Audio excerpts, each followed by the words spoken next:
Welcome back to the Wine and Dime Pod, the podcast where we drink wine and talk hoops. I'm Chris and that's Lyndsay, and we are here to battle Black Stallion, a Pinot Noir from Los Carneros. Shout out to Miles Garrett, a new Carnero himself. And we are gearing up for the NBA Finals. As you can see, I am ready. I might be in Knicks gear every day for the next 2 weeks. Yeah, man, it's big times. Big times. I am right now, actually. No, I meant before that, though. Like leading into these 2 weeks. It was Arsenal season the last 2 weeks. I was definitely enjoying the Premier League championship. Fair enough. Well, we have decided to go with some California wine to celebrate some California wine lovers and Josh Hart. Just thank you. Shout out Canada Post for delivering for me. It works. But promptly too.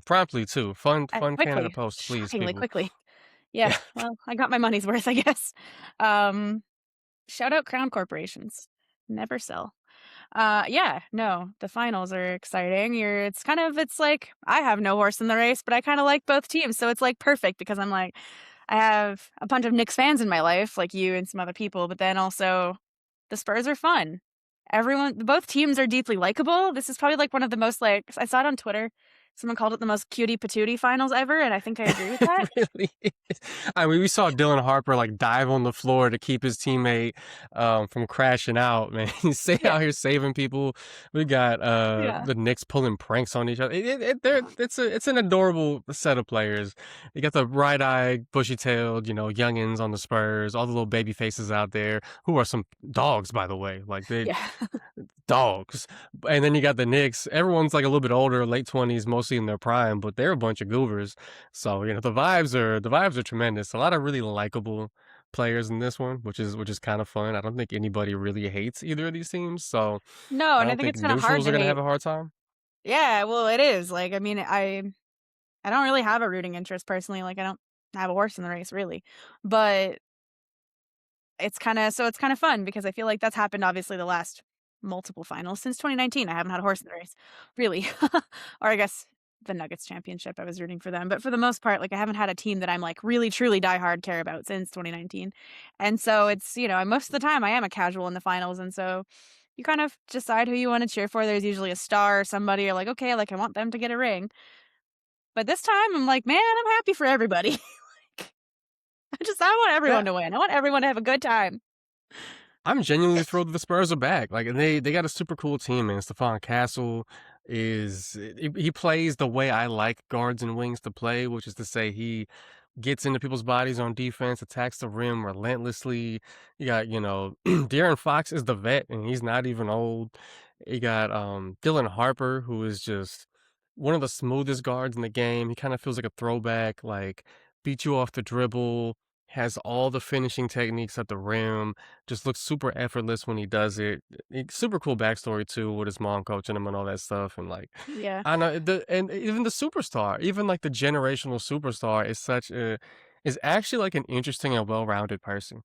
He's out here. Yeah, he's interesting. His book list even has gotten famous, right? The San Antonio Public Library has a Read Like Wemby campaign where they somebody's been tracking all the books that he brings every day to games and reads pre-game, and they've made it actual reading lists that have people have signed. Actually, it's boosted book rentals for certain titles, and now you got them doing social media campaigns where they stack reading lists that are the same height as each Wemby player on the team. It's awesome. So I love it. That was one of my favorite videos that I've seen. The thing about Wemby that's cool is because he's not I think that he's such a fascinating character too, because you have your classic American superstar tropes that we've talked about, and then you have Jokic. Jokic keeps getting brought into this conversation in a very strange way, where he somehow has become the poster child for nonchalance, when I think people misunderstood his quote unquote nonchalance after winning. Whereas you have, I think the real nonchalance is the people the Kobe people, the Jason Tatums, the whoever, where it's you're not cool unless you act exactly like Kobe and you win just like Kobe and that kind of stuff. I think Jokic just hates the pomp and circumstance. Like Yes, I was he just clearly gonna loves the say. game, but I think he loves playing basketball, but I think he hates being an NBA Yes, player. and I think that's what people misunderstood, is that he celebrated like a motherfucker. I have no doubt that man was, I mean, we all know, we saw the videos. He was drunk for a whole summer. Yeah, But I think that you're exactly correct. I think it's just different that the difference between him and Wemby is that Wemby is more willing to share these things with us.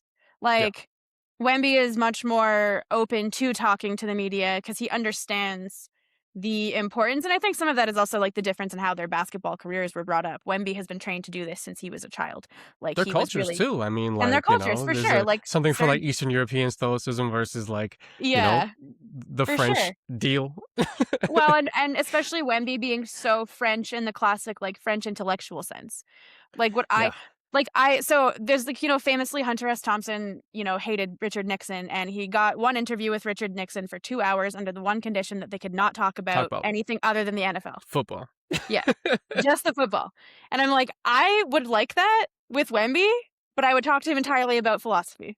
We could talk Yep. about fucking, yeah, I want to talk to him about like About Camus. Maoism and stuff like No, that. I want to talk to him about French existentialism. I think I could have a 2-hour conversation with him about that. I'm sure I could also probably have a whole hour-long conversation about Bordeaux wine law with him. I'm sure he has opinions, and I'd like to know them. And He other says he French doesn't wine. drink, so maybe not. I don't know. Liar. He's a Yeah. liar. He's French. Hey, I saw him in the thobe. Maybe he really don't drink, man. He might be. Maybe. I mean, Yeah. he's French, so like wine isn't really considered alcohol, you know? So like it's like the Russians don't consider beer alcohol. They're like, oh, that's just water. Like, why would I?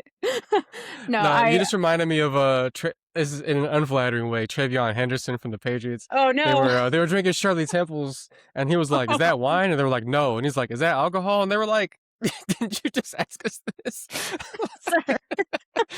Oh my god, that's funny. No, I don't know. It was is it alcohol first, and they said no, and then he said, "Is it wine?" And they were like, "Sir, huh? yeah, what Yeah, do you?" no. But it made me think of that a little bit, where I'm like, but like Wemby is such an interesting person who I think players like Jokic are obviously interesting. We know about his horse racing things. There's always like all these players have interests that are cool and fun, but he's actually open about it. And like the thing about the reading that's so funny, and I think what catches people about it is that he's actually genuinely reading the books, unlike LeBron, where it's like quite obvious that this is just for show. Not on page one every time they check in on him. Yeah, and like the titles that he's reading. They asked LeBron what he learned from Malcolm X's autobiography, and he said Negro a lot. I'm like, come on, man. Like, what are you doing? Too, like the other thing is like you can tell as a reader, and this I think it counts for like a lot of things, but it's like, I feel this way about wine drinkers too, and people in my own industry that I work with, where I'm like, if you only drink the portfolio that you sell, that's fine. We're incentivized to do it. We work for the company. They give us free shit. It's obviously incentivized. But like, if you only drink that wine, like, do you consider yourself like a particularly well-rounded like wine drinker? And I would say probably not. Like, I didn't really until I started exploring more. And honestly, genuinely, earnestly, this podcast has been a great way to do that. It's kind of forced me to try new things and like whatever. But I think of it like that with books, where it's like LeBron. It's clearly kind of performative on LeBron's part, because all of the books he's reading are also of a certain like genre of importance. Like, they're books that if someone sees you reading that, they're like, oh, you must be like smart and cool and like, up on everything that's happening and basically be an intellectual, whatever. It's like they're giving you credibility that you haven't really earned. Whereas like Wemby has such a diversity in topics of things that he reads. He reads fiction, he reads nonfiction, he reads everything. A lot of fantasy, a lot of sci-fi, right? Like really cool, varied interests. And so it's like, that's to me how it's like, he's a real reader and like an intellectual, is because he's just curious about everything. Not to say LeBron's not, but it's just the reading part becomes kind of an obvious, like, well, you're reading the same types of things and you're reading the first page. So like, are you? It just feels extremely performative versus like a real actual encouragement of like loving of books and ideas. right. If that makes sense. Yeah, I think LeBron very much wants to be seen as a thought leader and not just like an all-time great basketball player, but I don't know if he always necessarily is putting in the work to do that. I mean, famously when he got asked about like Israel, he's like, "Oh yeah, heard good things." You know what I mean? Heard it's great. Yeah. And Yeah, I mean, I heard the beaches are nice, which I'm sure they are, but on some level, I think that's not really what people were expecting from the guy who read the Malcolm X autobiography. yeah. Well, there is that. But to be fair, I mean, a lot of his answers about China and things like that too are similar. Yeah, no, he I mean, the whole Daryl Morey controversy when he called out China, and then everyone, the whole NBA had to kind of like make come to terms with the amount of money that they make in China, and players too, and you could sort of see it, and the whole not all money is good money thing, which um we should come back around to regarding the WNBA because some shady deals have gone down. But yeah, it's the like Wemby's reading has been so fun, and it's like the tempo starting a book club as well. It's like those kinds of things are things fans relate to, and like even more so than something like wine, like books are accessible, right? You have and the pub and him sort of essentially being associated with a public library is even cooler because it's like you have this is not just like a celebrity endorsed product that you can go purchase. Like you could go get this book, presumably for free, from your public library and read it and take it back. And like ideas aren't something that you really ever like get rid of. Once you've read it, you own that idea, right? yeah. And it's just different than your typical celebrity endorsed product, right? It's not like an item. It's not. He doesn't make any money off of being seen with a Brandon No. Sanderson book. And It's it's not like cool. it's not like he's gonna be in a commercial for, No. you know, a And if 30-year-old he fantasy is novel. and if he is in a commercial for, like, the San Antonio Public Library, like, he's not being paid. Like, you know that. And or if he is, like, he's probably not being paid a lot. Like, Yeah. and he It's not probably would Gucci turn it money. down It's because probably not. why would you take money from them, right? Like, that's why. He has Louis Vuitton money now, he's fine. Um, but, yeah, I don't know, it's just, like it's cool. It just makes him, like, infinitely more interesting. Like, the whole team is really cute and interesting, like, they're fun and, like, young, but he's such a fascinating superstar. I I just don't think know. everything feels fuller because like we have so much more access to players now, but a Yeah. lot of this access doesn't really amount to anything particularly See, elucidating, right? also, Shea And I think Gilgeous-Alexander's when Instagram.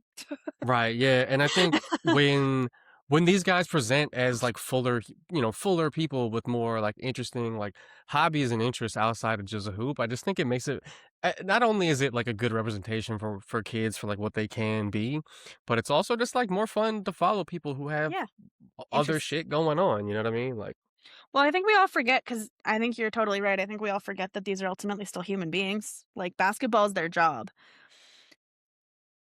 It's not their whole lives. They don't yes, like, people like Brandon Ingram do spend most of, like, 98% of their time inhaling basketball content and things like that, but everybody still has other interests and other things that they do and, you know, people they hang out with and things they do, and I agree, it's like, we've gotten more access, but on some level, I feel like we have less information. Like, we're right. seeing more and learning less because you have especially because you have these like, for instance, like, Shay has the corniest Instagram possible.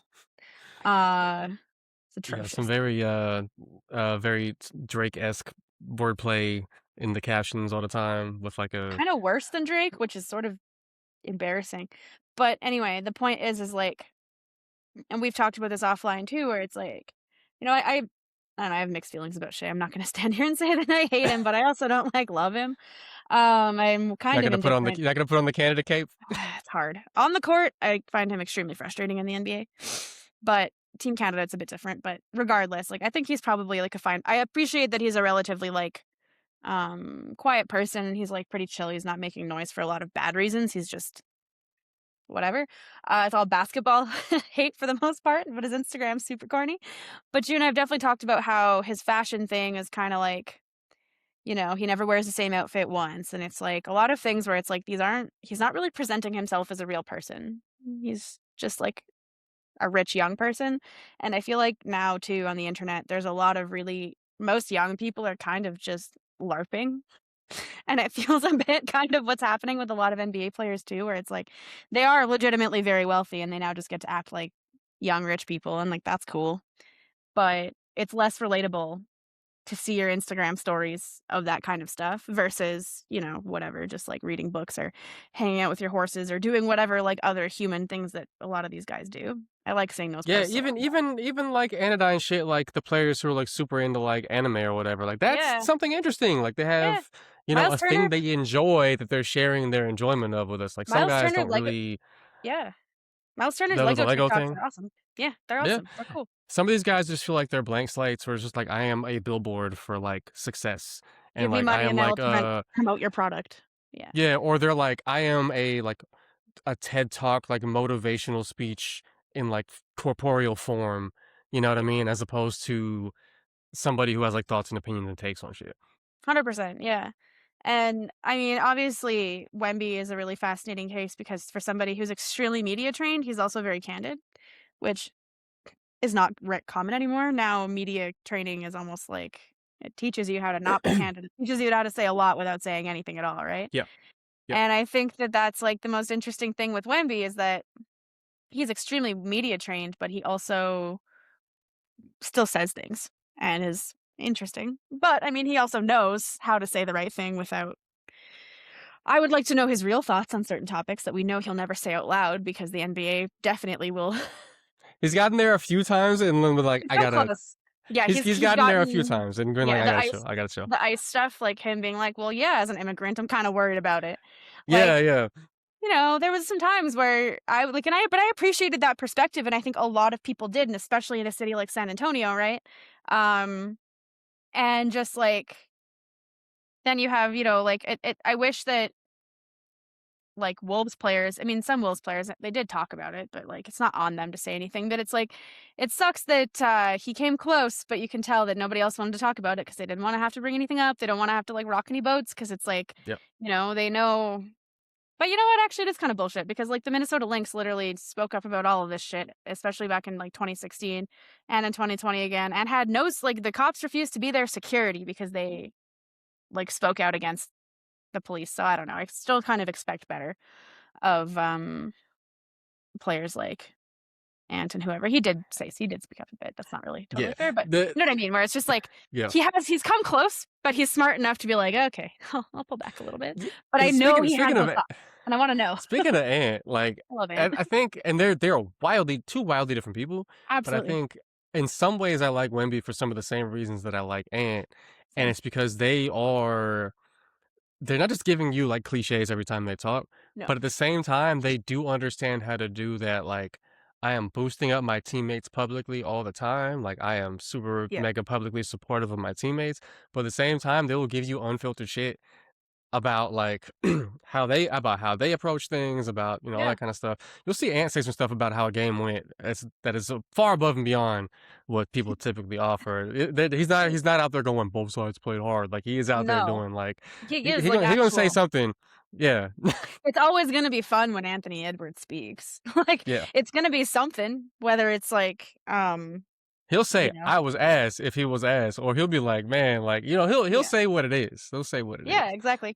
I think him and Wemby are two of the more like, fascinating players, in part because I agree with you that I don't think Ant fits that other nonchalant. You could accuse him of a lot of things, but nonchalance is not one of them. He is an interesting. I just want to see interesting players, flawed, whether they're amazing people or flawed people. I want to see interesting players, and they're both wildly interesting to me. I just don't even understand how people. I don't understand the Mamba brain, like the Kobe stands. Like, it's a disease because like I don't get that kind of like, if you don't fit this like mold of like act like you've been there, blah blah blah blah blah, like super serious. Basketball is outwardly the only thing I give a shit about. Like, I just don't get it. It's the same shit you see on like other social media, like especially like male focused spheres. Like, I remember I saw maybe last week somebody was getting roasted for having this thing about like alphas move alone. You can't be out here having a bunch of friends. Like, you know what I mean? Blah blah blah. It's like, are you celebrating? Are you celebrating not having friends? Like, are you happy that people don't fuck with you? Like, is that? I could never move like that. I would never want to move like that. The manosphere is a deeply strange place. It's disgusting. It's concerning. Yeah. It's funny because I actually my chiropractor, he loves basketball. We talk about basketball all the time, and but he recently told me that he's having a son, and it was actually like kind of wholesome, but I felt really bad. But he was like, I am literally keeping myself awake at night now trying to figure out how I'm going to handle like the manosphere and keeping my son out of that shit. I'm like, man, don't give him a smartphone until he's like 15, man. Yeah, and I was like, the fact that he's even thinking about this now is like so sad. It was kind of wholesome where I'm like, oh good, this is a good man because he's thinking about it, but also like I'm sad that this has to be a thing. Like, I'm sad that we have to have this conversation. Like, it's upsetting. But I think you're actually like, that's a really interesting connection that I hadn't completely really made, but you're right, and that sort of Mamba mentality of, like, and especially specifically, like, the Black Mamba thing and the fact that we don't really wanna talk about the fact that that all came out of a sexual violence thing too. But Yeah, the that was whole weird. Yeah. yeah, right? Like, Yeah. we've all latched It on was to a the edgy reinvention. rebrand after, yep. Yeah. Mm. Kobe started the manosphere. Clip it. Oh my god. Just kidding, don't clip that. Oh, no. I hope nobody in our limited audience knows how to use a computer. That would be devastating. We're so screwed.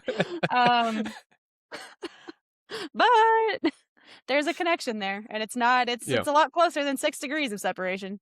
Yeah. Um, Yeah. Not a Unfortunately. lot of degrees. Not a lot of degrees. No. No, no, no.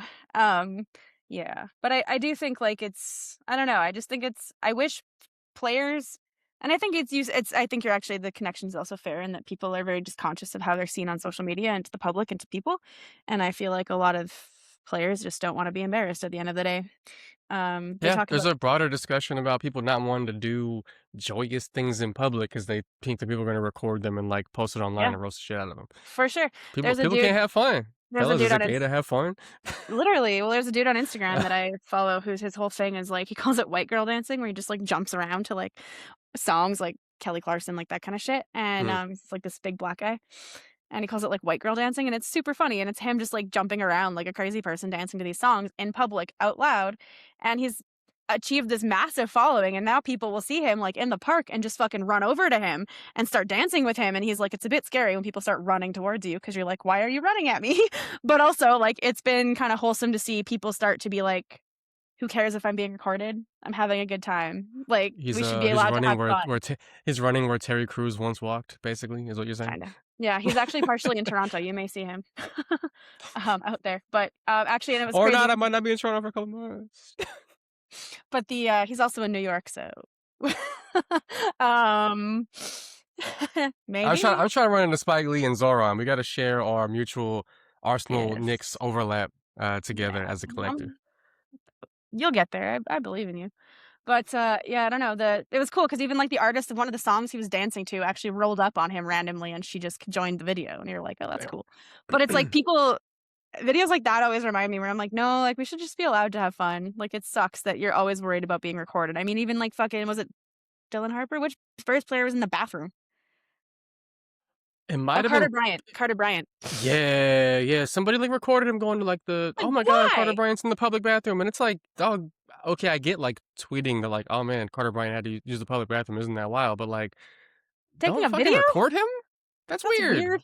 That is strange Also, I behavior. think explicitly not allowed, especially at least at gym Probably. bathrooms, you're not allowed to do that shit. You're not Well, allowed to have no. your But just yeah. like in general, that's just weird behavior. I mean, yes, it is strange that he was in the public washroom, but like, why are you videoing him? That's even weirder. Yeah, no. That could have been a story you told your friends later. Like you said, tweet it. It's Yeah. in text. Who cares? We can all Yeah. Yeah. visualize it. Oh Lord. Please don't visualize. I don't know.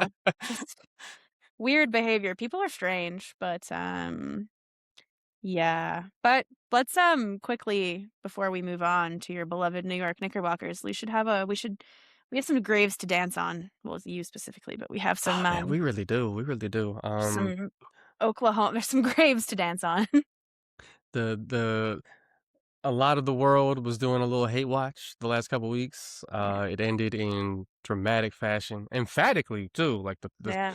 ended with that final dunk. I think it was Devin Vassell who threw it down after the Thunder didn't even step to him. They were just like, "Damn, we're cooked." But I was a little worried in Game 7 when the Thunder took that lead, but a couple of quick buckets, Spurs got it back before the half, and they were able to take control after that. But it's a really fucking exciting series. Like It was so there good. was still a little bit of that, like, I mean, I guess we can do a quick like flopping discussion, but there's the whole deal with SGA, who some people have even taken to calling FTA now. He's been I think so. There's been some people who have immediately jumped to his defense and try to say that people like the hate is like or the distaste for the flopping is manufactured or that it's like like Yeah, yeah, that yeah. it's not a real thing or whatever, like it's astroturfed or something. I'm just like, no, we can use our eyes here, right? I Like think it's I agree with you. Where I will jump in there though is that I do think there's something to be said about the amount of OKC hate. that is Mhm. somewhat generated, and we can get there in a minute. But the Yeah, flopping thing is part of yeah, it, but we can see with our own eyes, like yeah. It's an entertainment product at the end of the day, right? And there's just something about, especially since basketball is a sport with really widespread participation, right? yeah. It's not like certain other sports. Not to say that other people don't play these, but like, tennis, whatever. Most people are not playing. Most people didn't play a lot of certain spectator sports at even like a Well, middle school, high school level, American right? football is a very good example. Like, most of the world's not playing that, and even if you live in places that do have it, it's not necessarily an easy sport to, like, just play. Or like Formula One, man. Like Yeah. almost everybody who is involved, who thinks about Formula One, is a spectator, right? Basketball is a little different because 90% of the people who watch it have Have played it at played at some some point. point in their lives, right? Yeah. And I think there's sort of an understanding that sometimes people be doing some fuck shit on the court, and there's a difference between. So people have been talking about the flopping shit for years and years now, right? Yeah. People like to blame it on, the influence of European soccer, et cetera, et cetera. And I think there's something to that. But I do think also there's a fundamental difference between basic, like, exaggerating and actually, like, lying. And the exaggerating shit is something that everybody does. You get smacked on the arm, you do this to draw the ref's attention, you try to put the shot up, whatever, get the and one. Or, somebody hits you with an illegal screen and you do a little bit of like, like to draw attention to the ref that you got fouled. You need them to know you got fouled. You want to get the call. That's normal shit. I get that it looks silly sometimes, but when it's an actual foul, like, I'm not really mad at it. Like, that's just something you No. do. There's only so many refs. There's only so many angles. Sometimes you need to, you know what I mean, yelp Yeah. to let them know you got, you know what I'm saying? Smoked. There's a Yeah. difference between that and the defender is standing still. I'm going to run into him at full speed and I am going to fall down and I get the call. Or somebody Yeah. swipes down, they miss, they actually don't make contact, but you still do this shit and throw the ball straight up in the air and you It's get the the call. it's the getting called for a foul when you weren't even really in a shootout. You weren't even trying to Yeah. score. You were just trying Yeah. to get the foul. And Yeah. like, yeah, like we talked about this too because that's sort of the origins of my Jim Harden distaste. Yeah. Also gonna smoke that pack real quick. And I'm going to defend Harden. Harden would trick you into but fouling I him, was just but he gonna say wouldn't though, necessarily be lying. but I was just gonna say, at Yeah. least there's some, I will even admit that his Yeah. grifting has like a skill level to it. Yeah. Do I think that it's a grift? 100%. And do I find it really fucking annoying to watch? Yes, I don't want to watch Yeah. Jim Harden shoot 18 fucking free throws a game. Yeah. However, at Yeah. least I'm like, there's a legitimate quandary in how you guard him because Yeah. you have to like stay home. You can't get off your feet because he's very good at baiting people. He's Yeah. using fakes. He's using like, again, it's a grift, but at least he had to Expose perfect the the ball grip. and make you swipe at it and then just whoop. Yeah. If you put your hands at your sides, you will not foul James Harden. If you're Exactly. standing And some perfectly players, still, you might still and get called for a foul and I on that shit. remember, was it LeBron even who did it? There was like Yeah. somebody who genuinely guarded James Harden with their hands behind Hand their behind the backs back. and still got called for a foul. And that's, I think, when refs were like, oh, wait, okay, now we see what he's doing. And then the whistle has been like kind of adjusted for players like James Harden because they know what he's doing. Mhm. And I think the thing with Shea is that you can't expose him in the same way because exactly like you said, he just runs at you. So there's nothing Yeah. you as a defender can do aside from be in the lane 2 feet set and hope that he takes a charge foul. But he's really good at not doing that because he's super athletic and he uses his athleticism to stop with just enough that he's not going to completely bowl you over and make it look like a charge. And it's Yeah. like he'll get exposed eventually. And if anything, maybe this run did it because, I mean, shit. Doris Burke basically got demoted for calling him a flopper in last year's finals. Like, she did. And Took one for the team. she did. And, like, I think it was probably unfair of her to, like, go as hard at him as she did in that finals.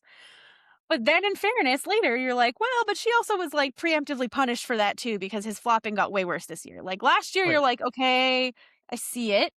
It's there. But like maybe calling it out this often on a national broadcast like that is like is gonna start poisoning the well. Yeah. But then this year he legitimately just like just ran into people and you're like, oh okay, no, you just got griftier. And it's frustrating because he's Extremely. a player with a really aesthetically pleasing skill set. He's got a handle. He's got a really smooth pull up. He doesn't need to commit fraud to score 30 points, but he chooses to. And that's what's frustrating about it. Yeah. And I would agree with that. But then I think to your point earlier about a lot of the hate being manufactured, that I think is fair though. I do think there's some conversation to be had about like how things like Twitter and like just like parasocial movements, like you Mm, could poison the well. And like, yes, yeah. the whole AI thing that Underdog did, like, I'm sorry, I actually do think that was shitty. And I think Shay has every Mm, right to sue. Was it yeah. kind of funny initially? I'm like, okay, like the first time you sent it to me, I was like, okay, like, haha. But then the worse it kinda got, I'm like, "Okay, this is bullying. Like, this is actually shitty. Yeah. This is just being a shitty outlet who's based purely on gambling and, like, using AI, and, like, I can't abide any of that." So, like Yeah. but I do think that that actually did poison the well even more, and it made a lot of people start hating the Thunder in ways that they didn't before. Like, I haven't really liked the Thunder in a long time, but even I was, like, more indifferent towards them last year, and then this year, I've started hating them more, but it's been over the course of a season watching them play and you're like, "Oh god, I'm sick of this." But a lot of people had no real reason to hate the Thunder until this conference finals, and then all of a sudden, it's like, Yeah, I mean, well, that was also the first real opponent where, like, I think yes. any amount of tomfoolery, even if you took that away, the first two opponents would have been like Well, their yeah, first two yeah. rounds, they were not No, challenged, for right? sure, but even all through the season, like, the thing is that he didn't do anything in this series that he didn't do all season. It's just that Yeah, it's nobody more was really focused watching. because it's the sorry? Nobody was really watching. Like, Oh, well, yeah, yeah, right? It's the Thunder. And, like, it is I think there's something to be said for as soon as you win the championship, people think you're less likable, and especially when you then get off to the start that they got off to, and people are, like, preemptively crowning them. Um, and I think that it's all kind of led to people are probably feeling a lot more, like, hate towards the Thunder than they actually feel. It's just like that whipping up a mob kind of situation. I think a bit of that did happen. I'm not gonna sit here and yeah, say it's all that. I think a lot of it's deserved, and I'm kind of somewhere in the middle where, like, I don't like the Thunder, and I was absolutely yeah. not cheering for them. The people of Seattle definitely hate them for But real though. Like that, they, and they should, and they should. yeah, I hate yeah. Oklahoma City Thunder for Seattle because they shouldn't be there. Like, I hate everything about the Oklahoma City Thunder. I hate that their owners are a bunch of shitty oil barons. I hate, like, everything about the organization. Their color Jerseys scheme, trash, logos trash. trash. Everything is trash. Like, they did a terrible job. I feel like so many cooler things could have happened for Oklahoma City to have a team. So, like, Yeah, yeah. But could I have been the don't think the Bison or something, man. They could have had a little Steves, but nope, nah. fucking be the Tornadoes. Damn, that's cooler. If you're gonna go with I'm weather, saying. go with the thing that regularly destroys your state. Nothing is In more the grand tradition of the Chicago Fire and the San Jose earthquakes, yeah. everyone who loves naming teams after stuff that's killed their local people. It's a weird Something sports naming convention, but it is it persistent. works, but Yeah, nothing will strike fear in the heart of somebody else. Like the storm that yeah. regularly destroys the city you play in. Portland Fire. That place is all wood, man. Like that sounds dangerous. Yeah. The Vancouver It's a forest very fires would be very a real flammable place fucking when it's not wet. Like you know what I mean? yeah. I mean, yeah. Anything British Columbia fire right now would actually legitimately strike fear in my heart because Yeah. it's a real problem. I don't But think for Raleigh, North Carolina gets hurricanes, but I'm sure parts of North Carolina get hit by hurricanes. You know what I mean? yeah. I mean, actually they legitimately do. Uh wasn't it Sandy? One of them like absolutely there's been some controversy. I don't know how this has come across my timeline, but so there's been some controversy in North Carolina about certain places not being rebuilt post hurricane and government corruption. I have no idea how this came onto Yeah. my radar, but here we are. This I love happens the internet. when you're a voracious reader. I love the internet. Yeah, exactly. I'm a voracious reader. I know more about the current events in a lot of places than I probably have any right to. Like, Yeah. no reason to know this, but here we are. But anyways, yeah, the Thunder kind of like I think now that maybe the dust is settling a little bit, we can have normal conversations about them as a team. Um, I do think the injuries hurt way more than anyone expected them to, They did hurt. I think and some particularly people were a against that little, opponent. That yeah. opponent.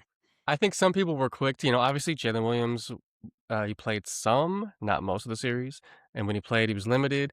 It's also worth noting that De'Aaron Fox, the Spurs' primary ball handler, missed the first two games, and that Dylan Harper got hurt during game Yep. two, came back, wasn't the same for the next couple games, didn't really get himself back until the end of the series. I mean, injuries happen, right? I also Like, think something super interesting. Yeah, well, yeah, injuries happen, and like I don't think I think the injuries affected the Thunder in the sense that, like, Shea really is their best ball handler and, like, not having like, Jalen Williams just not being who he was even the whole year. Because I think that's the other thing is it's like, yeah, like, Jalen Williams didn't really perform in the playoffs, but the guy, like, also didn't play the whole year. So, like, him being gone in the playoffs isn't even as big of a, like, loss to me in the sense that, like, it's not like he had been there the whole year, it was, like, super crucial, and then all of a sudden he's gone. It's like, he really didn't play at all this year. Yeah. So, they had other options on the roster, but I think that something that got papered over in their dominance the last couple of years is how shaky that offense actually really is. That offense is Shea. It is the plane is Yeah. built out of Shea and his free throws. They're a And little bit like the early the last 2, 3 seasons of Knicks basketball actually remind me a little bit of yeah, the Thunder. The Thunder were much actually, yeah. better, don't get me wrong. I'm not Yeah. saying they're as good as each other, No, but but the the Thunder are a singular better team than the offensive Knicks. superstar. But they had that super elite defense that the Knicks didn't necessarily have, and they have one player who is clearly the crux of the offense. Everything runs through him, who is doing almost all of his work off the dribble. Doesn't really do as much off the ball because he's asked to create so much, and like he's more leaning toward a scorer. He's a good playmaker, but not a super elite playmaker. Yeah. Again, very similar to Jalen Brunson, taller, more dominant version of Jalen More Brunson in NBA some body ways, for right? sure. Yeah. Right. The difference between him and Brunson is like Shea, taller, obviously longer, better defender. Brunson, better 3-point shooter. That's kind of like the trade off, right? Yeah. Um, and the teams were kind of structured around him in a certain way, and without Jalen Williams, it kind of made it feel more like kind of like that Knicks team, where like when you load up on Brunson, things can get tough. The Yeah. difference being that so both teams have a stretch big who can play the 4 and the 5. The Thunder have Chet, the Knicks have Karl Anthony Towns.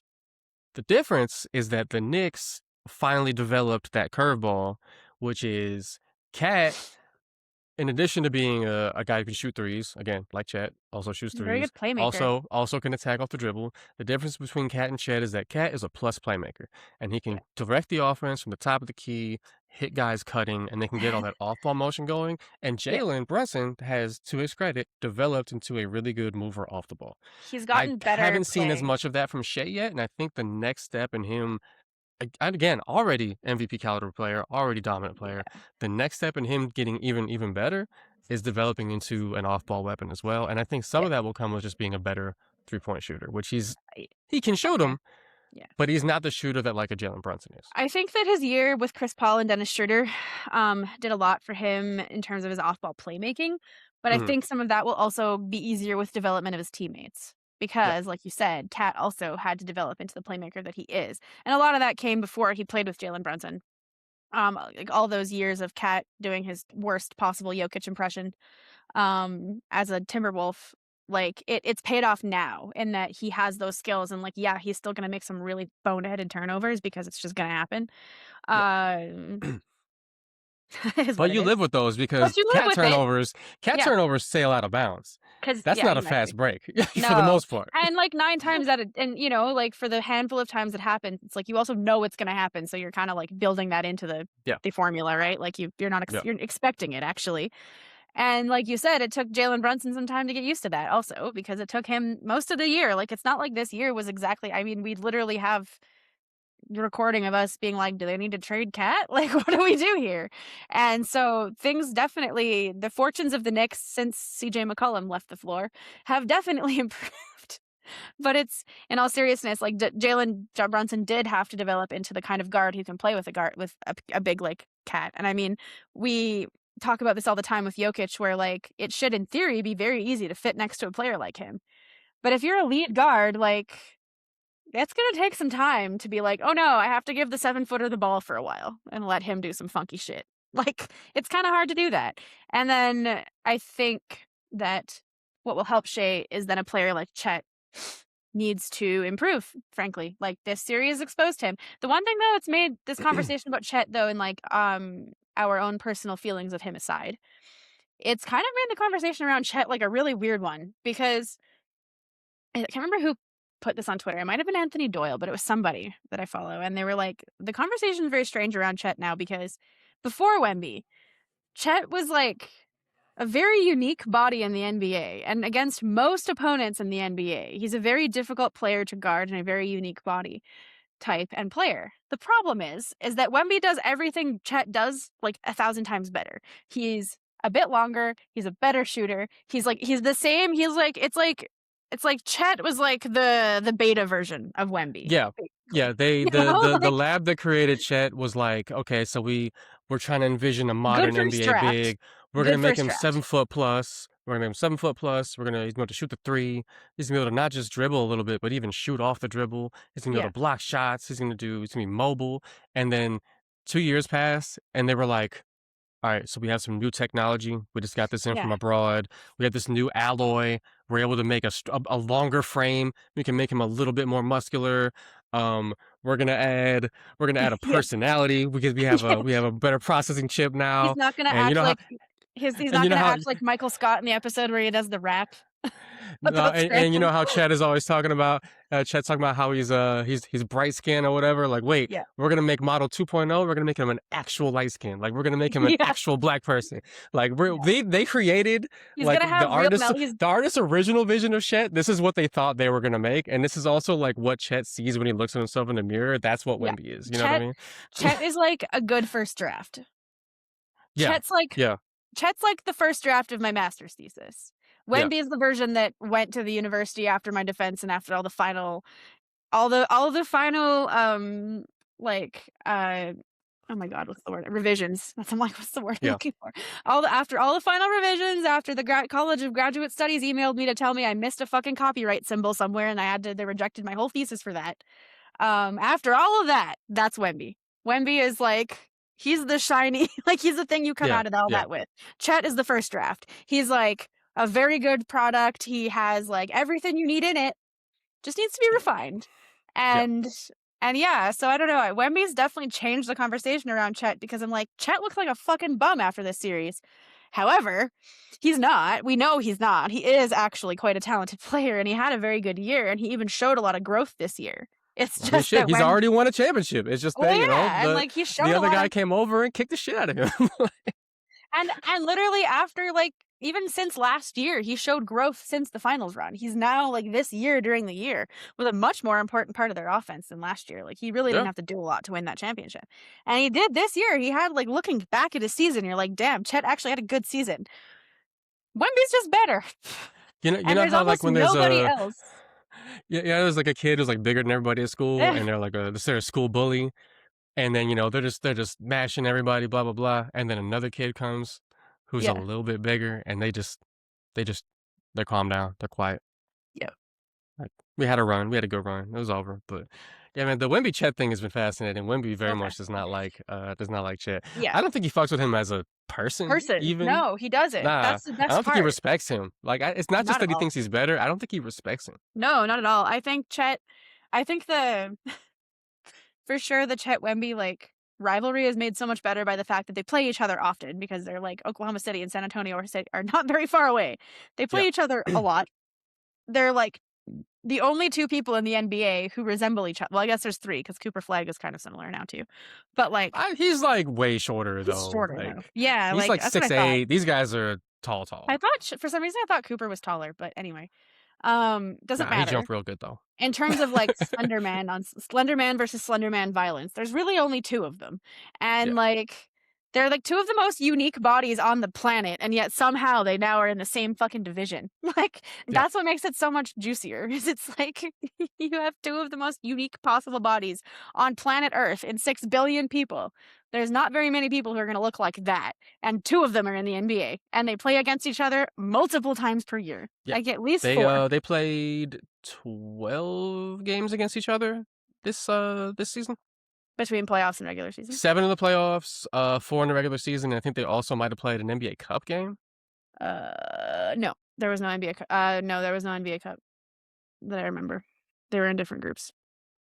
Oh, I thought they went like after the group stage or some shit like that. Or the Thunder, I think, got eliminated before or something, but they didn't. I don't think they faced off in the NBA Cup. They played at least 11, I think. 11 or 12 times. At least 11. And they were all very loud games because a lot of them were nationally televised. One of them was on Christmas. So on top of all of it, they were also just like loud games because they're two of the best teams in the league, or at least more intriguing. So they played in the NBA Cup. Yeah. Oh, did they? Apparently. Okay. Apparently. Well, it makes sense for sure in the group stages they would have. Yeah, because they're like regional or whatever. Yeah. But regardless, it's kind of course, the NBA Cup, there can only be one champion.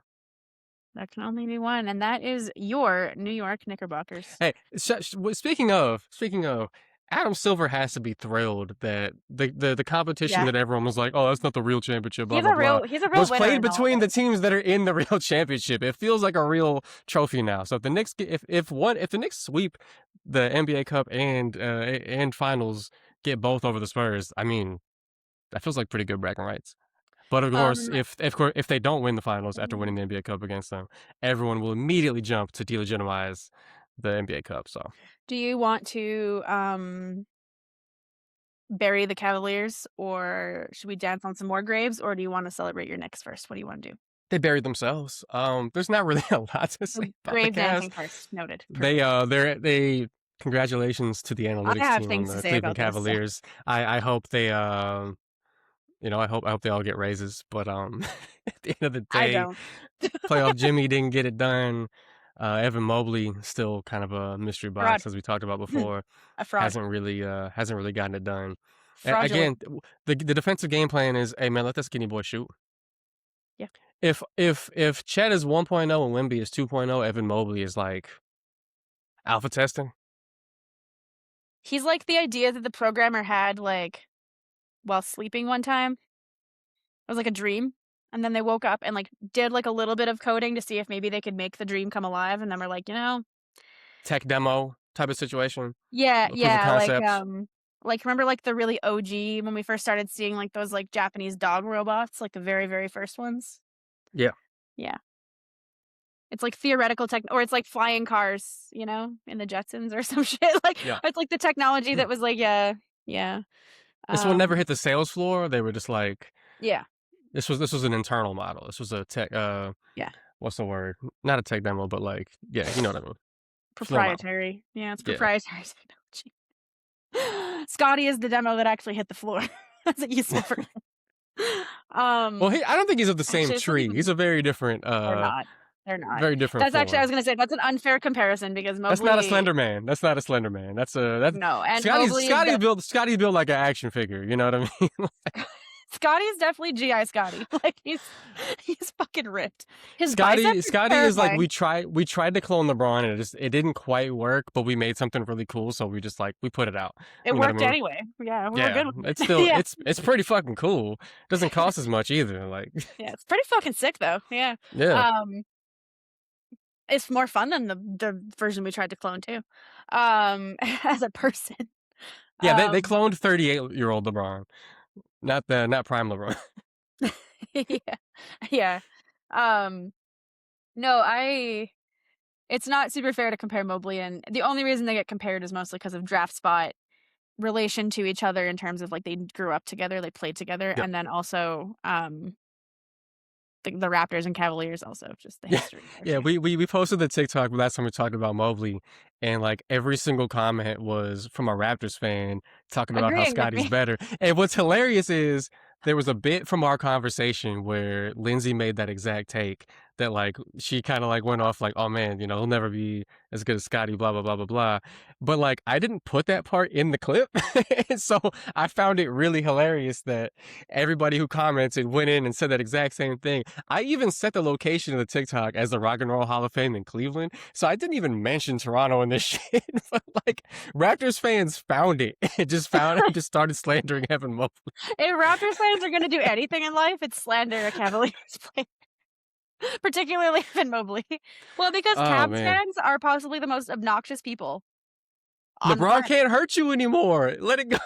No, but it's not LeBron. It's Cavs fans. It's Cavs Twitter, who's trying to still bask in the like. It's funny because as much as like we get told to move on from the LeBron stuff, Cavs fans also won't move on. So it's like they're basically trying to bask in the glow of LeBron, and you're like, your franchise hasn't done shit without him ever. So, like, yeah, we might have gotten, like, clowned by him, but then once he left the conference, we won a championship. So, like... Wow, this is Mark Price erasure. They almost made the finals that one time. But still... Hey, Mark Price is a badass, though. Hey, Mark Price is the badass white boy that Chet wishes he was, by the way. But anyway... You wish he was, yeah. No, it's true. Chet really just has the energy of Michael Scott in the Scare Them Straight prison rapping video that he was trying to do. The The Prison Mike or comparison that whatever. Bomani Jones has been making is B-Rad from Malibu's Most Wanted, and I'm like, Oh, yeah, yeah. I see it. I see it. Oh my god. No, he reminds me of Prison Mike Scott. Uh, um, oh god. The basketball gods creating a better, blacker version of shit is penance for like him wearing do-rags and shit. Yeah, I was gonna say. Every time he says the N-word at home, Wemby gets a little bit stronger. Adds another foot to his shooting range. He grows in power. Uh, I believe that, actually, though.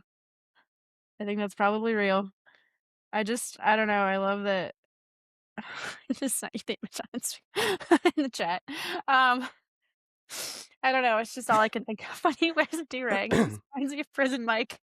But anyway, yeah. Evan Mobley, though, back to other fraudulent people. Other fraudulent Slendermen. I was gonna say Adam Silver. Well, also, I mean, if we're gonna go there, we can go there. I mean, he is also the source of many of our problems. We're riding the high of a good finals matchup. We don't need to do Adam right now. We don't need to do it. That's true. We'll pack Adam up later with Kathy.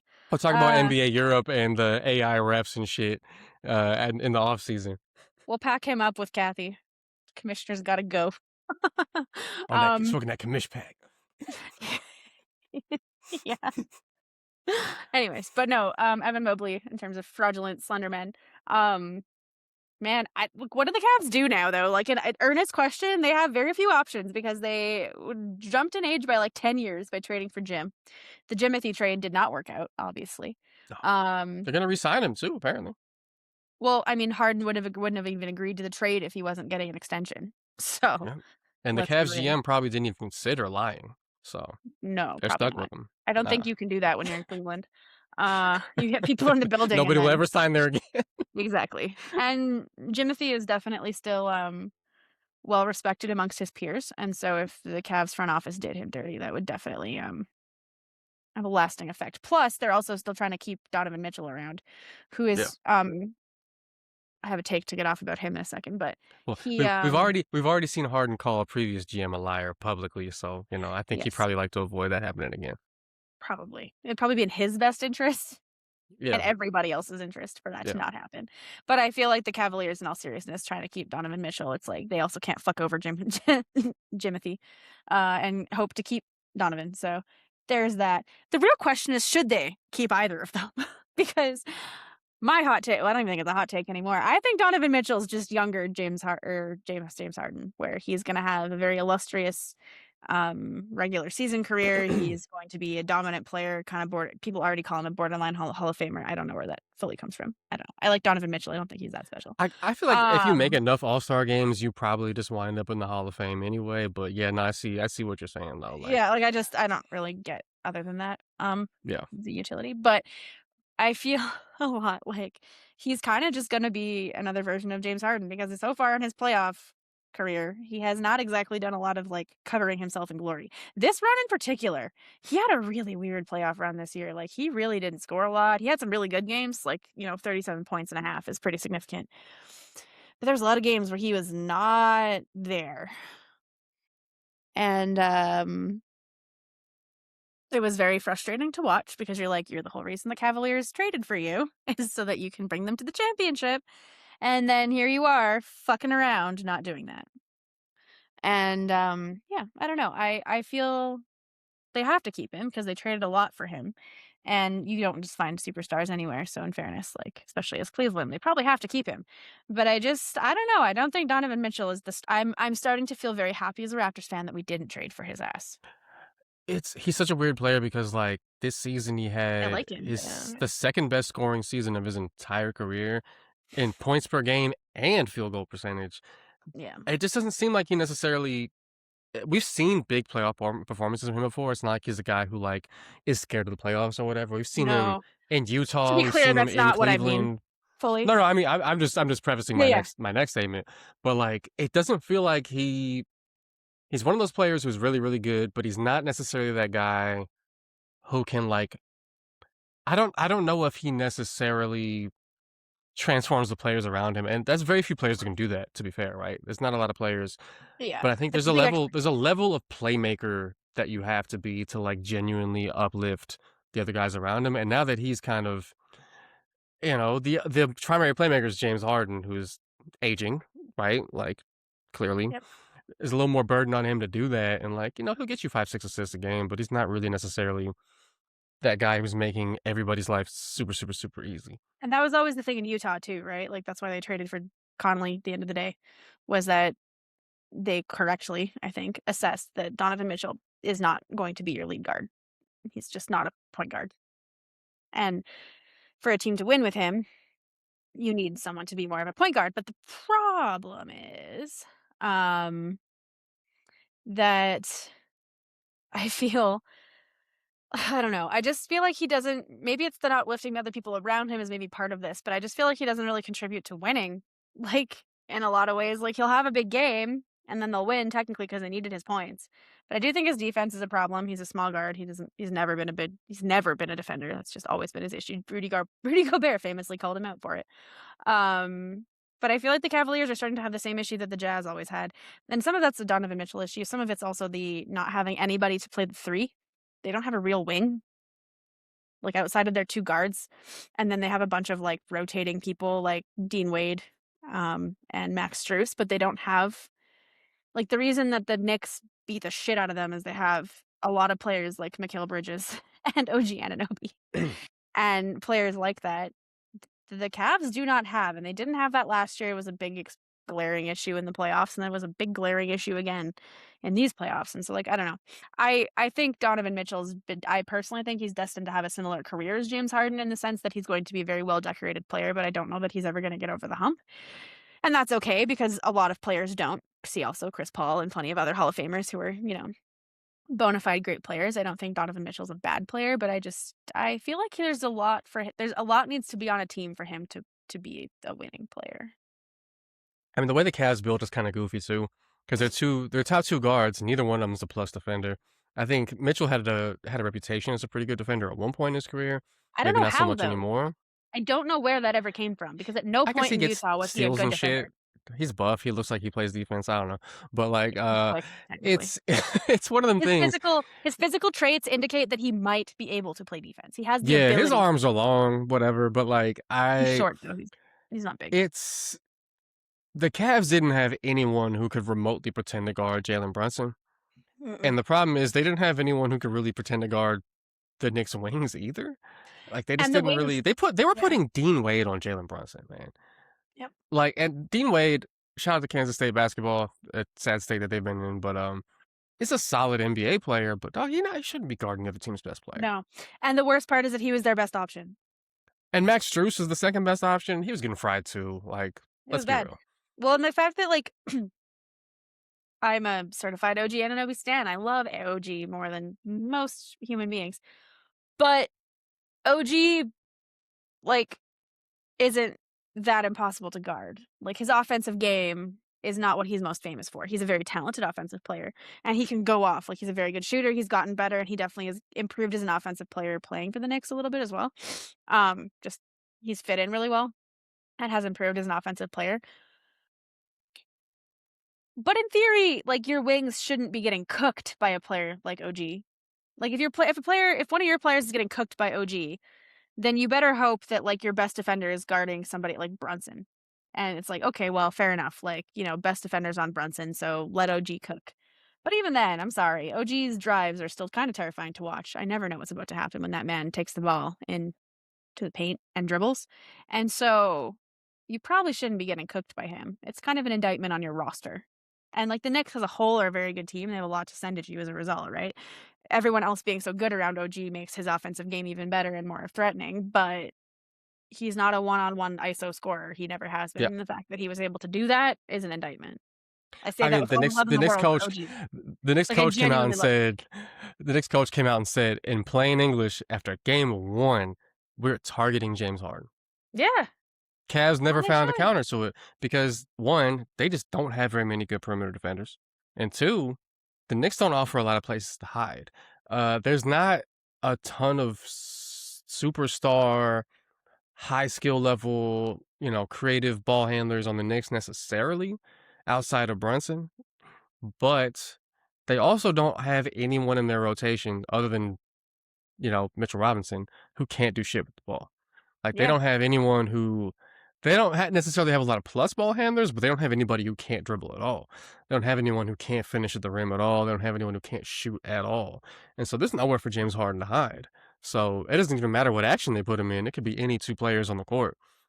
They can put James Harden in action regardless of who he's defending. Yeah. There's nowhere for Cleveland to find safety for that man. So they can go at No. him every fucking play if they want to. Are you surprised Kenny Atkinson kept his job? Not really. I mean, he did win Coach of the Year, I think, Last last year. season. Yeah, like literally last season. And I think I would hope that their front office understands how goofy and misshapen that roster is. It feels like the Cavs have been trying to find an answer at the small forward position for like 4 years. They have And been. they've cycled in a bunch of dudes and it has not worked. No, I would agree. I don't think like Kenny did not cover himself in glory in that No. playoff run. But I also don't think that there was a lot of levers for him to pull either. Yeah. And I think like last year was probably more representative of him as a coach. He did immediately improve a roster that was already pretty good. They went from being pretty good to being like very, very, very, very, very good, top of the league, kind of expecting to win a championship. And, he got buy-in from Donovan Mitchell that previous coaches had not. And so like last year was a pretty down statistical year for Donovan Mitchell because he had bought into what Kenny Atkinson was selling. And the problem this year is that when you trade, Darius Garland was hurt for most of the year, and then when you trade him, then a lot still falls on Donovan Mitchell's plate. Plus, Evan Mobley did not develop how they bet on him to develop. Was the other thing. Evan Mobley is very much like the skeleton key in all of this, and that his development has not been as what the team expected it to be. And it's still unclear how he fits next to Jared Allen and what they should do in the front court, obviously. But yeah, I don't think Kenny really necessarily deserved to get fired either, because I don't think that was really all of this was his problem. But I do think he's probably starting next season a little bit on the hot seat. If the roster doesn't change, then I kind of see that as like the front office doesn't understand what it's doing situation. But if they do make some changes, then I think Kenny's ass is probably getting a The little seat's warm. warm. The seat's Warm. toasty. It's toasty. Yeah. If you're not wearing if you're wearing like shorter shorts and you sit on that seat, like you might burn your skin a little bit. It's Or like at the when you very get in least, the like, car in Arizona, you know what I mean? yeah, Like yeah. after it's been out in the sun for a little bit. It's hot. You can still sit in it, but be careful. Or like when you yeah, you're just like sitting on like just like you're wearing shorts and you're sitting on like you go to stand up and you're just like, ooh, I'm stuck. That's kind of the kind of level of heat that Kenny is going to be feeling. Yeah. It's gonna be a Yeah. little uncomfortable.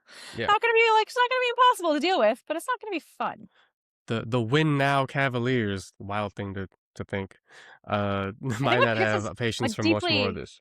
deeply pisses me off is I'm not even mad at the Pistons for losing in the sense that like, well, I mean, I am a little bit, but like they were probably way ahead of schedule this year. I am a little pissed that Jalen Duren got All NBA over Scotty because I definitely think Scotty got robbed. At the very least, Jalen Johnson probably shouldn't have been there. But anywho, someone I think the shouldn't have been on that I team. hate using the word narrative in this way because people use it in such a lazy way sometimes, but I think like the idea that like the Hawks traded their franchise player and played better afterward with Jalen Johnson as the main option, I think contributed a bit to Yes. the voting shaking out the way that it did. Yes. I think maybe there wasn't as much consideration to the fact that like, and some people talked about this to be fair, but not everyone maybe took this into account during the voting. But Hawks beat the shit out of a whole lot of really bad, really bad tanking teams, Yeah, and and that also kind of nobody floated that watches the record up a Raptors. bit.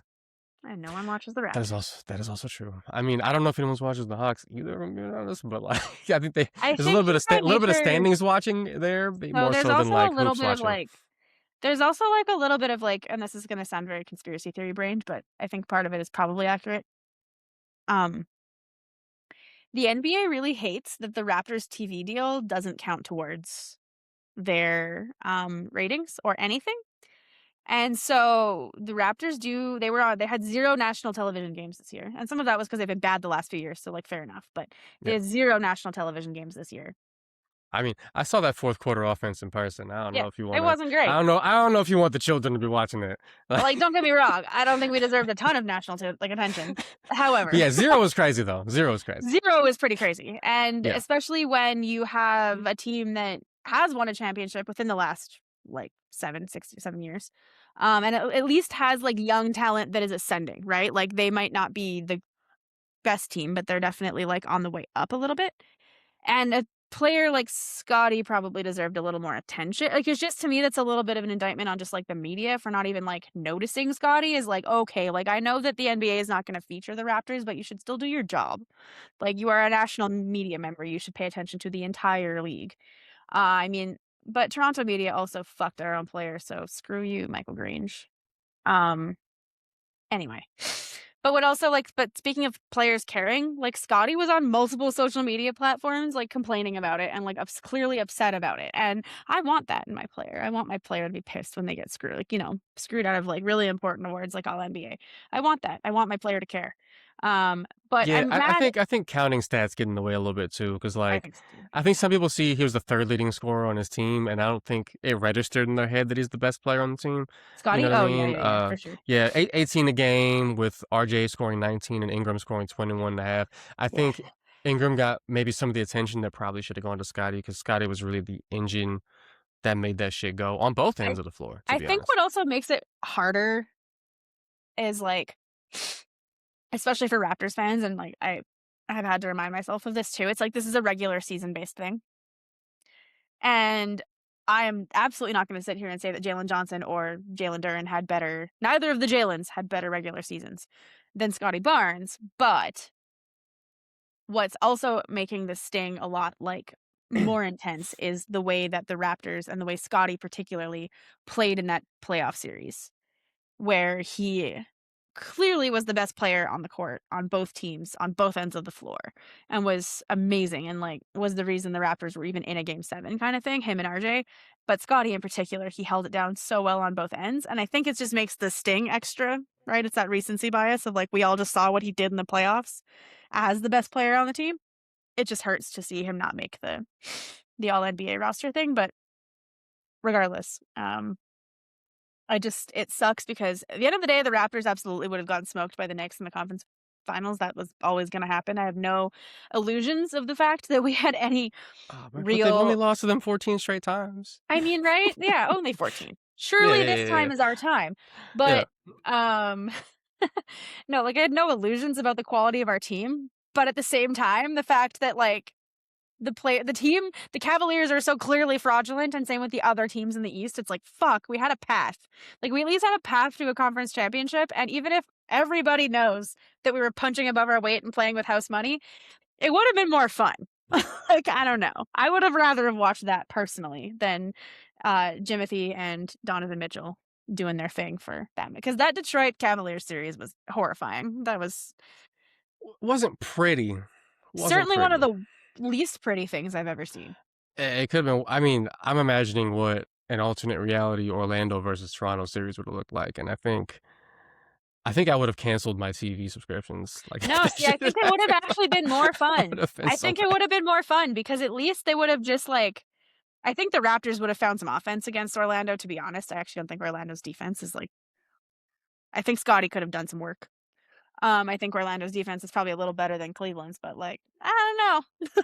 I would have got home and the shit would have said 26-36. I'm like, oh, okay, I didn't miss much. And I would have looked and be like, wait, start of the third quarter. What are you talking about? Like, to be honest, I think the Raptors would have scored against the Magic way better than. Man, I hope. I really think that. I really do. I do think that they probably would have been better off against the Magic. We have good playoff history against the Magic. Toronto likes to see Orlando on the playoff bracket. We do well. I mean, people from Ontario love going to Florida, so. Fact. I'm surprised there's not more Phoenix Suns fans here in Alberta. There really should be. Like, I'm actually. It's so many fucking Albertans in Phoenix. I don't understand. Well, it's just the closest place other than like Florida to Ontario is Arizona to. No, it's not. It's not that I don't understand why they go there. It's I don't understand why none of them became Phoenix Suns fans. Yeah. I think just because basketball is still just not a big thing, especially the group of Albertans that go to Phoenix, they grew up purely on hockey. They are old people. They go to them Yotes games. They're old white They're people. there. They're old white people. They go to them Yotes games. Yeah, which don't exist anymore. They serve poutine at Coyotes games, if you're wondering how many Canadians are up in Phoenix. Well, they did. I mean, the team's not fucking there anymore, but you know what I mean. I doubt the Utah. When I used to go to watch a crowd of 70% Knicks fans, 70% Rangers fans take on the Coyotes, as we may be seeing in San Antonio, there might be hella Knicks fans all the way out in Texas. The Spurs are trying to stop it. They're trying to they're gonna cancel season ticket packages for people who resell. For season ticket holders to resell their tickets because they don't want to get taken over the way Cleveland did, the way the Sixers did. And for the Sixers, that's a tough one. That's a big-ass city to be getting taken over by another team's fan base. Philly is a tough one, especially because it's like Sixers fans are very passionate. Cleveland, to some extent, kind of makes more sense to me because, like, Cavaliers fans care, but, like, I don't know. It's a little different. The New York and Philly are geographically very close, though, to be fair. You can take a train. 100%. Actually, like, for weirdly, though, like, the geography doesn't matter in my head as much as the fan base power. Like, Philly fans are notoriously insane human beings, so it's kind of just like funny that the Knicks would also start to take over. Like, geographically, you're like, yeah, okay, that obviously makes sense, but like the tickets can't be cheaper in Philly. Yeah. I think the only East playoff team the Knicks probably could not do that to is the Celtics. I think any other team, the Knicks could pack 40% in there. At least. The Raptors only for the sense that, like, it wouldn't be cheaper to go to Toronto, so what would the point be? To be fair, but like I've been to 4 Knicks Raptors games now. Yeah. It's about 60-40 for the Raptors. I will say this though. It's also not the same because the only reason I will quibble is that while Knicks fans have overwhelmingly like outnumbered Raptors fans, a lot of that has happened during years when the Raptors have been bad. Because when it's been 60-40 for the Raptors. I'm saying like it's been slight majority Raptors, but it's been a hell of the Knicks fans for sure. Like when I went to a Knicks game, so the only NBA game I've actually ever been to was a Knicks game, and it was a Raptors Knicks game in Toronto, and the Knicks were not very good. This was Frankie Smokes days, and in 2019 I think he was still there. Yeah, and they were competitive for approximately a quarter. The stadium. Did we have Alonzo Trier still when that game happened?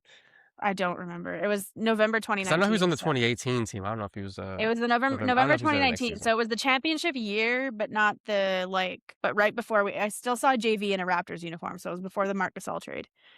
And there was like 5 Knicks fans in the whole arena. So I would be curious to know what it would be like with both teams being good. Yeah, like I do think that there would be a Mitch was there. Yeah, and he was there. He was a rookie, I think, right? Luke Cornett was there. Knicks legend. I forgot about that. Mitchell was a rookie, I think, or like second year tops. He was pretty. He was a rookie, yeah. Yeah. But I would like to see that with both fan bases having teams like worth cheering for, because now, like, this year was maybe the most representative of what it could be like, but like, if both teams, this was probably the closest the ratio has been, because like the previous 2 of the previous 3 years that I'd went, the Raptors were but this year Raptors were more competitive.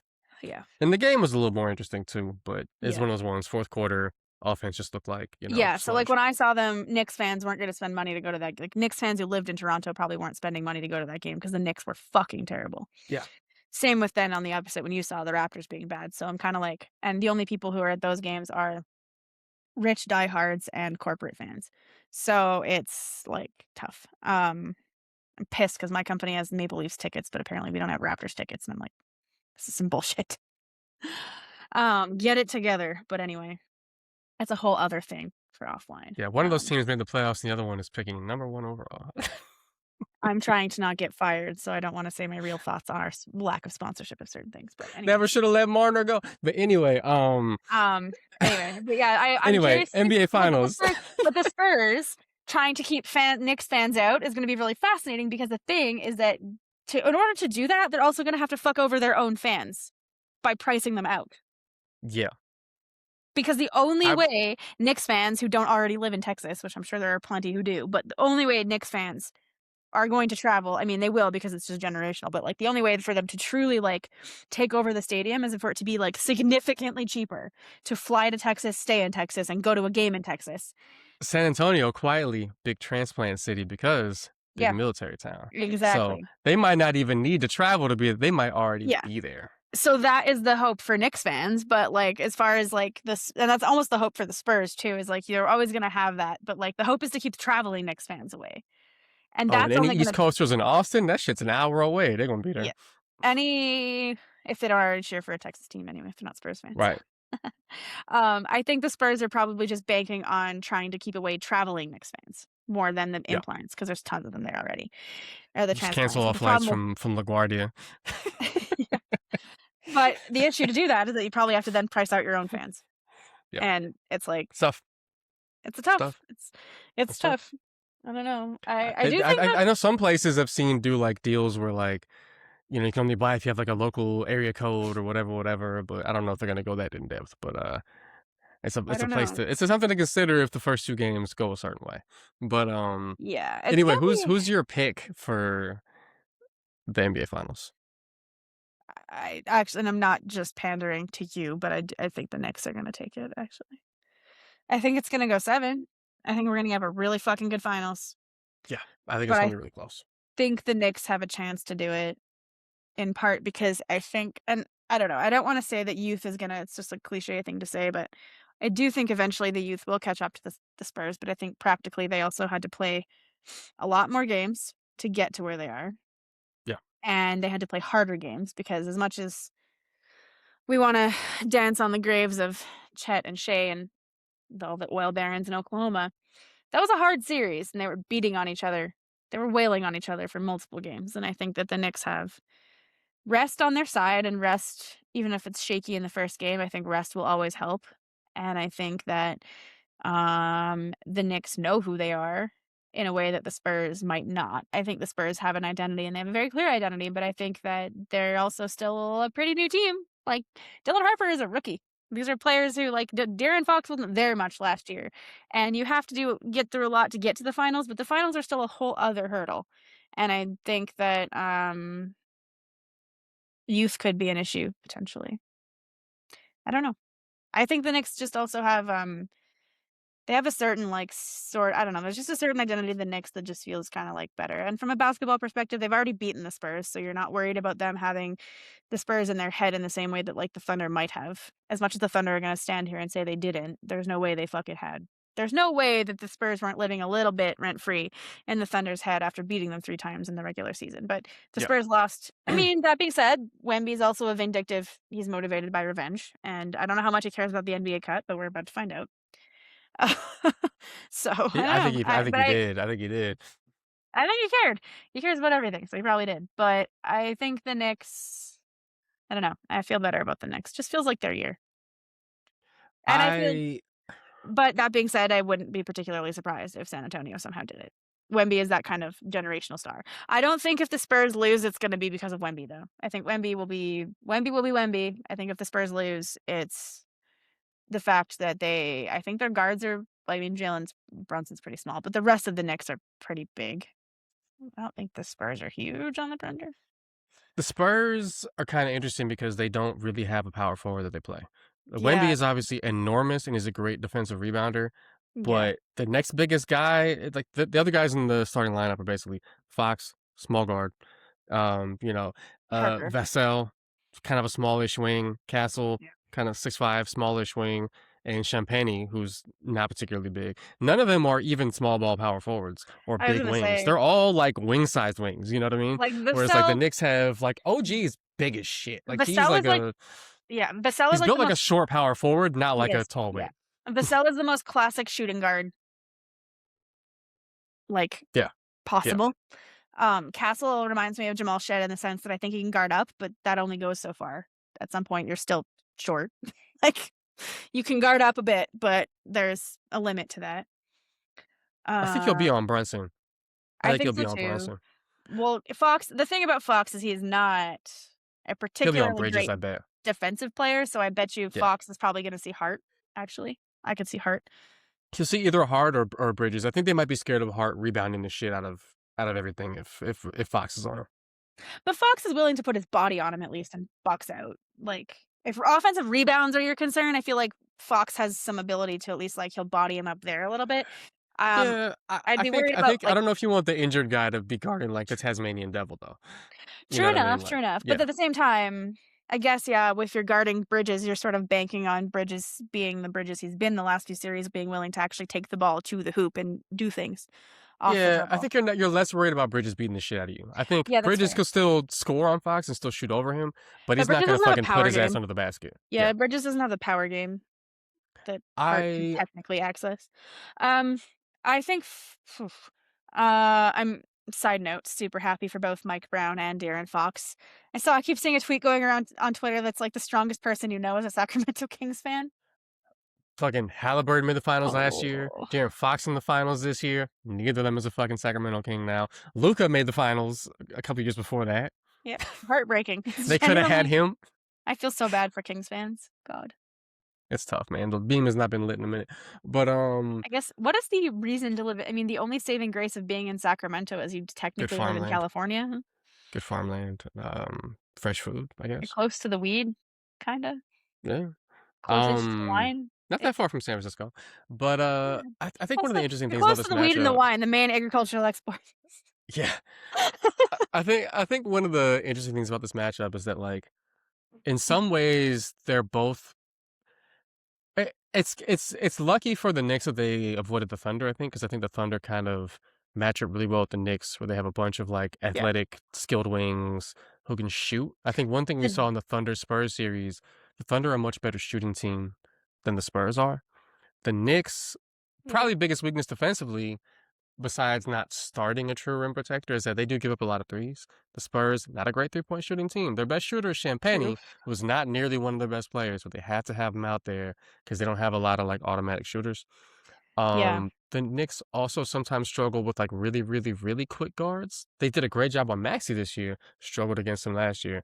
But Fox being a little bit injured and not being 100% and hasn't been Helps. making shots, I think that helps a little bit. I think you can I would like to see Bridges on him. I think you might see Hart on him too. You might see even Shamit on him a little bit. But I think the fact that they're not a great shooting team will help. And the fact that the Spurs, like I said, not a real power forward out there. A little vulnerable in the offensive glass. Could be some decent Mitch minutes off the bench. Could be Yeah. some time for Cat to get some O-rebs, but especially on switches and shit. But at the same time, I mean, the Spurs, I think on the other end kind of match up pretty well with the Knicks, where they have a lot of defensive wings. They could give, you know, a Bridges, a Hart some trouble. They might stash Wemby on Hart sometimes and just dare you to shoot it. Will you shoot 8 threes this game? Like you might shoot 1 or 2. That's cool. Are you gonna shoot 8? Are you gonna shoot 9? I'm gonna go out here and block fucking everything. And if the Knicks might have to, depending on how good Hart's shooting or how willing he is to shoot, they might do some Shamit minutes. Might throw Shamit out there a bit. And they looked really good with Shamit, but you know, Shamit apparently is the best shooter on the planet right now. Out of nowhere, apparently just decided, let me just real quick imitate prime Klay Thompson. dog, just NBA Jam level shooting from Landry Shamit this whole What? fucking playoffs, man. The thing with the He's Spurs shooting and like Thunder, 8,000,000%. the conversation about the Spurs and the Thunder is always about their depth. But what's kind of interesting is that you just brought up something that made me think of, there's just like an interesting point that I thought of that, like, when we talk about the Spurs and their depth, I think we talk about the fact they have a bunch of ball handlers. So when you said like they struggle with a quick guard like Maxey, it's like, well, that sucks because the Spurs kind of have 3 of them. That's a lot. But but then your previous point about how the Thunder actually match up better against the Knicks, I think is also fair in the sense that the Thunder have a lot of depth, but their depth is wings. Their depth is bigger Yeah. wings who have enough ball handling juice to take some pressure off Shea, but are mostly there to defend and shoot threes and whatever. Whereas the Spurs' depth is in their guards. They have Vassell, Harper, and Fox, and then they have Carter Bryant off the bench, places people like that. But yeah, I haven't really thought the Spurs feel big because of Wemby, but outside of Wemby, they're actually not that big. They're a really Even small Luke team. even Luke Cornett's not that big. Like their backup Yeah. bigs aren't huge. Luke Cornett and Kamloops man, Kelly Olynyk are not exactly like huge people. Neither of them gets over 7 feet, I don't think. Yeah, I think Kelly's like in that range, but he don't play. Ooh, Kelly is not that tall. Kelly is only like 6'10", I think. He ain't gonna play anyway. But like Luke Yeah, Cornett's like a legit 7 foot, I'm pretty sure. But the the Spurs really struggled in the Cornett minutes for most of the Thunder series oh, until I game lied. seven. I guess Kamloops Game man seven, game is seven, 7 Luke turned up. Game seven, Luke turned up. So it'll be interesting to see what the backup minutes are gonna look like because Keldon Johnson was a little hit or miss. He got it going at the end of the series, a little Yeah, hit or he had miss a at the tough beginning. time. I think the Knicks, they feel pretty confident in Deuce, in Shamit, in Mitch. Jordan Clarkson? How do you feel about him? Clarkson, I think they've gotten there with him. I think at the Mhm. beginning of the season, they and I did not feel super great about him. And it's weird. A player in his 30s was like, wait a second, I think I actually really need to give 100% on defense now because they took me all the fucking way out the rotation. Yeah. So like, and it's been fun to see Jordan Clarkson dig into the dirty work. You don't see Yeah. players change like that in their 30s too often. It's like if No. Jamal Crawford suddenly started like crashing the offensive glass. It's fucking Especially weird. when players yeah, I think that's actually, like, a super good example too because when you take Jamal Crawford as a player at a certain age, you know who he is. You know what he is. Same with Jordan Clarkson, like, he has established himself as what he is. So it is cool to see players find a new level, especially but I think, like, getting a taste of, like, winning at higher levels does that. You get Yeah. close to the mountaintop a little bit, just in anything, to be honest. I think it's like that in any Hey, walk like, anything accountability will do it too. You get anything benched. It's like the high school trick. no, Bench it's true. somebody, they're not playing defense. They don't happen a No. lot in the pros, but when it does, it can work. No, but it's true, but I think that's like that in any honestly, any walk of life, like in your own, like, work or, like, anything in life. Like, if you get the closer you get to tasting what real success looks like, you start to realize, like, "Oh, there's more sacrifices I need to be making on these situations to be able to get there," and you start to do it. And not everyone will do it, but the people who truly succeed in life are the ones who will. And so, yeah, seeing Jordan Clarkson do it is kinda fun to see. Um Speaking of Jordan Clarkson, as somebody who was originally born in Daly City, California, someone who's originally from the Bay Area, between Jordan Clarkson and Dylan Harper, there will be a Filipino NBA champion for the first time, and that is super dope. It's guaranteed it'll happen, regardless of which team Yeah, yeah, wins, and it's super exciting, man. it And is they're very both cool. they're both fucking cool players too, man. They both seem like solid dudes, so They it's are. it's cool to They see. yeah. Jordan Clarkson has always been um, I don't know why, but my brain connects him and Brittany Sykes together, like, a lot. They kinda look similar, weirdly. They have very similar, like, profiles as players even. Although Brittany less as a more of a defender, less as a scorer, and him more as a scorer, less defender, but anyway, Mhm. very funny. I don't know, my brain just weird things my brain does, but anyways, I digress. I Jordan Clarkson's just always been one of those players that I've kind of been rooting for, like, I feel bad that, like, part of what he was so famous for being young when he was young, was refusing to come off the bench in the playoffs when he was with the Cavaliers, and, like, that whole moment and I feel really bad that that was, like, his defining moment for so long, but then I think he was, like, a really good soldier in Utah, like, I think he did a great job when Donovan was still there, and then when the whole team got traded around him, and he just kind of was like, "Fuck it, I guess I'll keep doing my thing." And I think he was a really great, like, probably culture person for the Jazz to have around because he seems like just a nice, friendly, fun guy that everyone likes, so, um, that's cool, I'm happy for him. I don't know, there's a lot of players in this finals that I'm just ultimately happy for. The Spurs feel the Spurs feel a bit like your Patriots, actually, where this is, like, the least important finals in a sense, where it's like they obviously should win this, and they're gonna wanna win this, and they're gonna put all that into it. But it's like, it's not really, like, must win. It doesn't feel as must win in the sense that, like, they're so young, and they have so much potential, and they have this player in Wemby that, um, can do anything and is I mean, not if even what in you're his saying is Drake May is the Wemby of the NFL, I'll take it. not quite going there, but just the whole vibe the vibe sort of situation, where it's like Mhm, this young, mhm. like, ahead of schedule, kind of, like, better than we anticipated. Like, we all thought the Spurs were gonna be good this year, but we didn't expect finals good. Like, we knew who Or Wemby is. 62 wins, like, Well, yeah, like, it's like we know man. Wemby is good, but we don't know yet about a lot of the players around him. And then we learned a lot that we're like, "Okay, no, actually, they're real fucking good," turns out.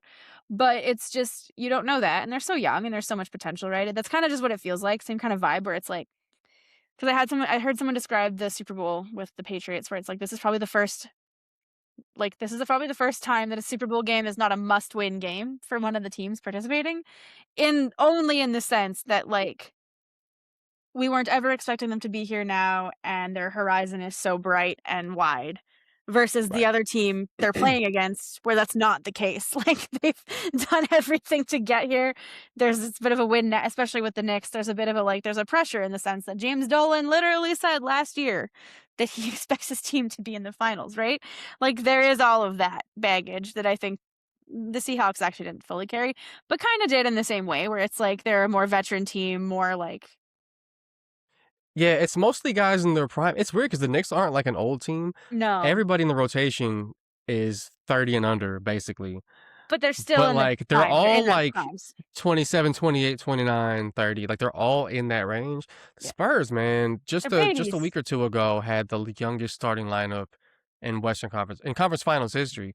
Fox didn't play in that game. He raised the age just a little bit. But they were the youngest team in conference finals history just very recently. And they They're won literal one of those children. games. Like They are they're literal babies. babies. They are literal children. It's cute, actually. It's adorable. Again, most cutie patootie It finals. is. But it is funny because it makes the Knicks feel really old, even though they aren't. But the Yeah. Knicks also are in the same kind of window that the Nuggets were in when they won, where you're not old, but you're not young. Like, you are firmly where you're supposed to be, and that's when it gets really challenging to win a championship, because at the end of the day, like, your window is much smaller. The Spurs have a long runway at least right now. Obviously, we know things change, and it's really hard to get back to the finals. Um, but the Spurs, in theory, have a much longer runway than the Knicks do, and so it Yeah. kinda just feels that way a little bit, where it's like the Spurs are kinda playing without the same kind of pressure, in that no one expected them to be here. That being said, internally, they will obviously put that pressure on themselves, because you have a player like Wemby who wants to win everything all the time, and they all do. And I mean, I feel like De'Aaron Fox is going to be extremely extra motivated because he played in fucking Sacramento, and then in his prime decided, I want to trade and I'm going to hitch my wagon to a young star, not a So a currently team that established. hadn't made the playoffs yet. Yeah. But it's what's so fascinating about that is that, unlike most trades like that, instead of hitching his wagon to a current established superstar, he's like, no, no, let me go to this team who hasn't won the playoffs yet, because that giant motherfucker is going to carry me. He's I going to mean, help the way me. other players talk about him, they're like, Yeah. hey, even Yeah. as a rookie, when it wasn't really all together, it's still not all Right. together. No. But even as a rookie, people were like, hey, what the fuck? Like, Like, what? even Who this is this kid? conference finals, he had games that were like, oh yeah, okay, his youth is showing. Like, youth and just being tired, frankly. Like, And he it's, had games where he looked like yeah. he looked like he came from the year 3000. Game Literally. one? Oh Yeah. my god, game one was Crazy. Crazy work. So, I don't I know. was I laughing do at my think I was laughing at my screen. I I do think that the Knicks, I personally am picking the Knicks to win, but I don't know. I also wouldn't be terribly surprised if the Spurs pulled it off, and that's such a Fence City shitty, not pundit answer to give, but that's just as a Boo. What fan is how this? I feel. Switzerland? Boo. Yeah, right. Fucking I if I have I to make a prediction, I'm gonna pick Knicks in 7. But I think it's gonna take all 7, and I think it's gonna be close. I do not think this is gonna be I think this is gonna be the hardest challenge for sure that the Knicks have yeah. faced outside of CJ McCollum.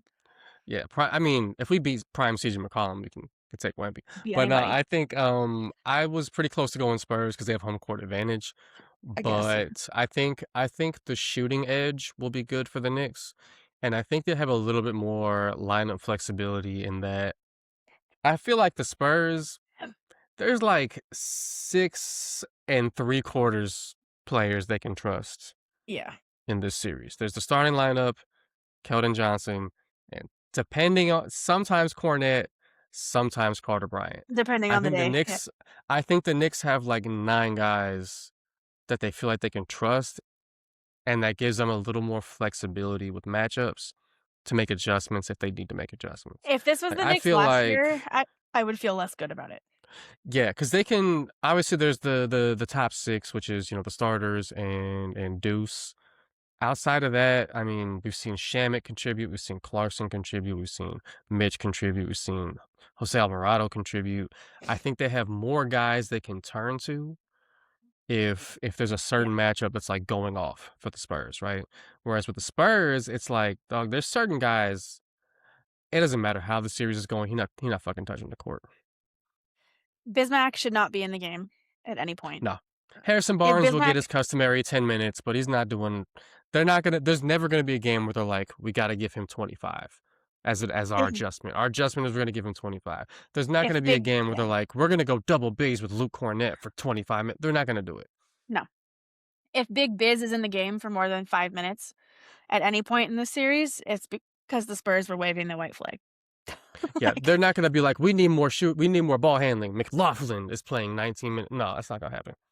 Yeah, I think that excuse me, you're right. The bench is definitely going to be again, this feels so cliche because it's kind of always the case in any like finals or main series like this. The bench ultimately decides things, but I do think that, and like I said, if this was last year, I don't know that I would trust the Knicks in the same way because I don't trust the coach to have developed those bench options in the same way that Mike Brown has. And I mean, it's definitely one of those situations where I think that there were a lot of growing pains through the season. As a Knicks fan, you can certainly attest to that. But it seems like those growing pains are now paying off in service of what's about to happen in the finals. Yeah, there's a little bit more of like, if shit's going bad, we can change our starting lineup in a way to mitigate this specific issue. Like if they're like, oh man, if they're sagging off Hart and he ain't making shit and he hasn't been able to affect the games on the glass or whatever, they can say, all right, you know what, Deuce or Shamit into the starting lineup, boom, boom, boom. If Cat's getting like murdered out there, they can be like, all right, you know what, Mitch can play 25. Yeah, that's cool. If the Spurs are very unhappy if Luke plays 25.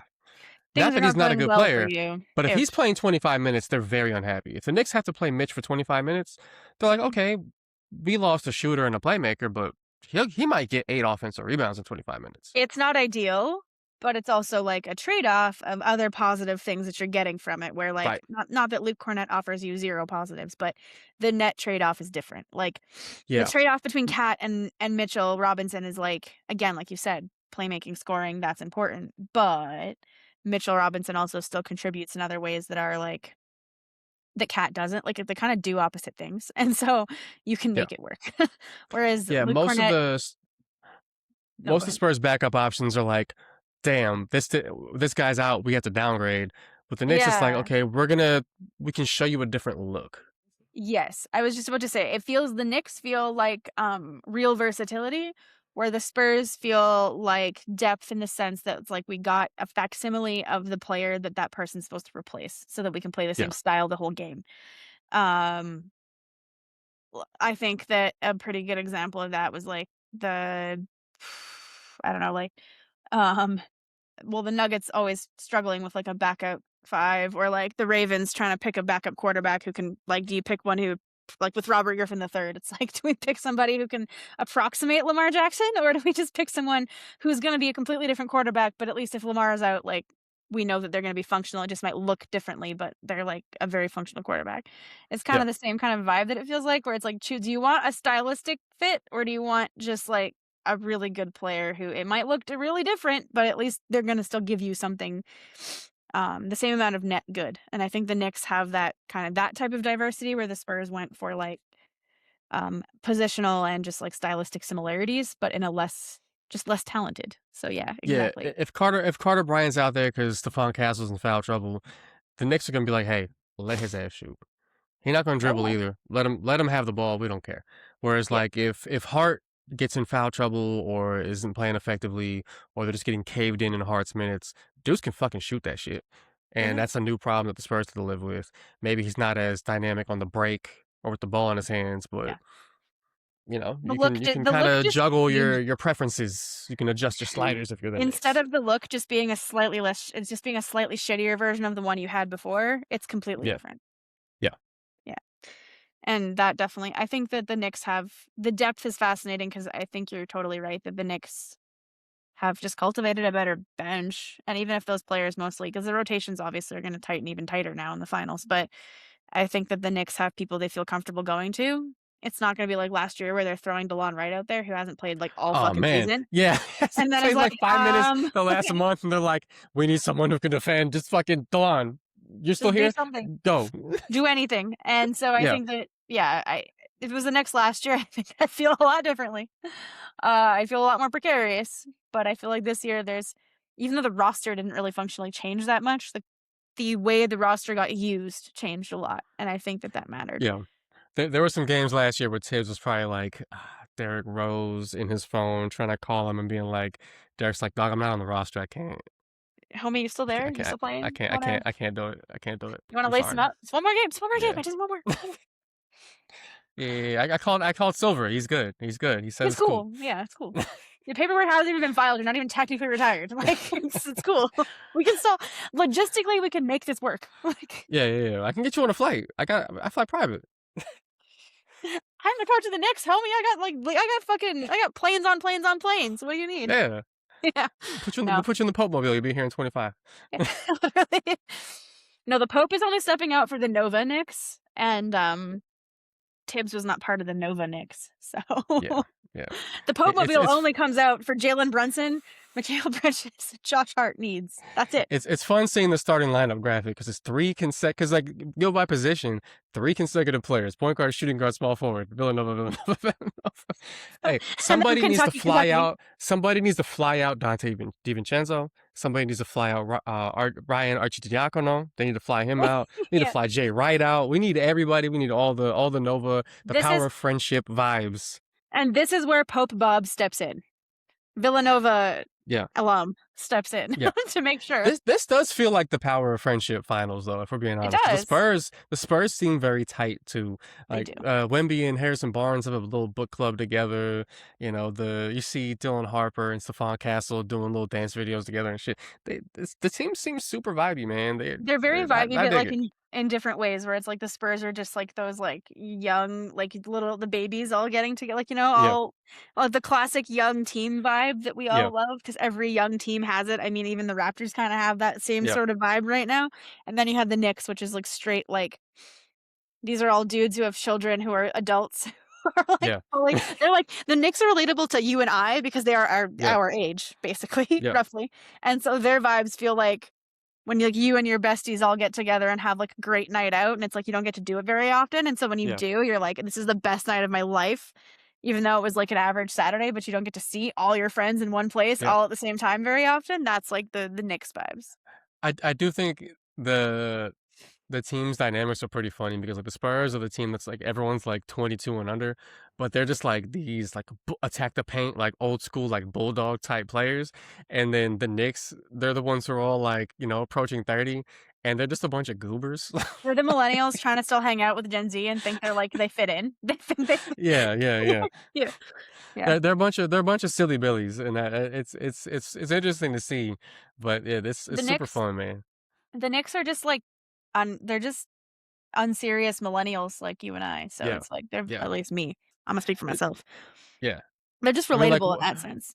One of our starters is like Twitter brand, man. It's wild. Yeah. I don't know. I love it. The vibes are just so good in these finals, even compared to like last year. Because last year, like, I don't know, I didn't really want to cheer for. I had to cheer for the Pacers. I felt dirty.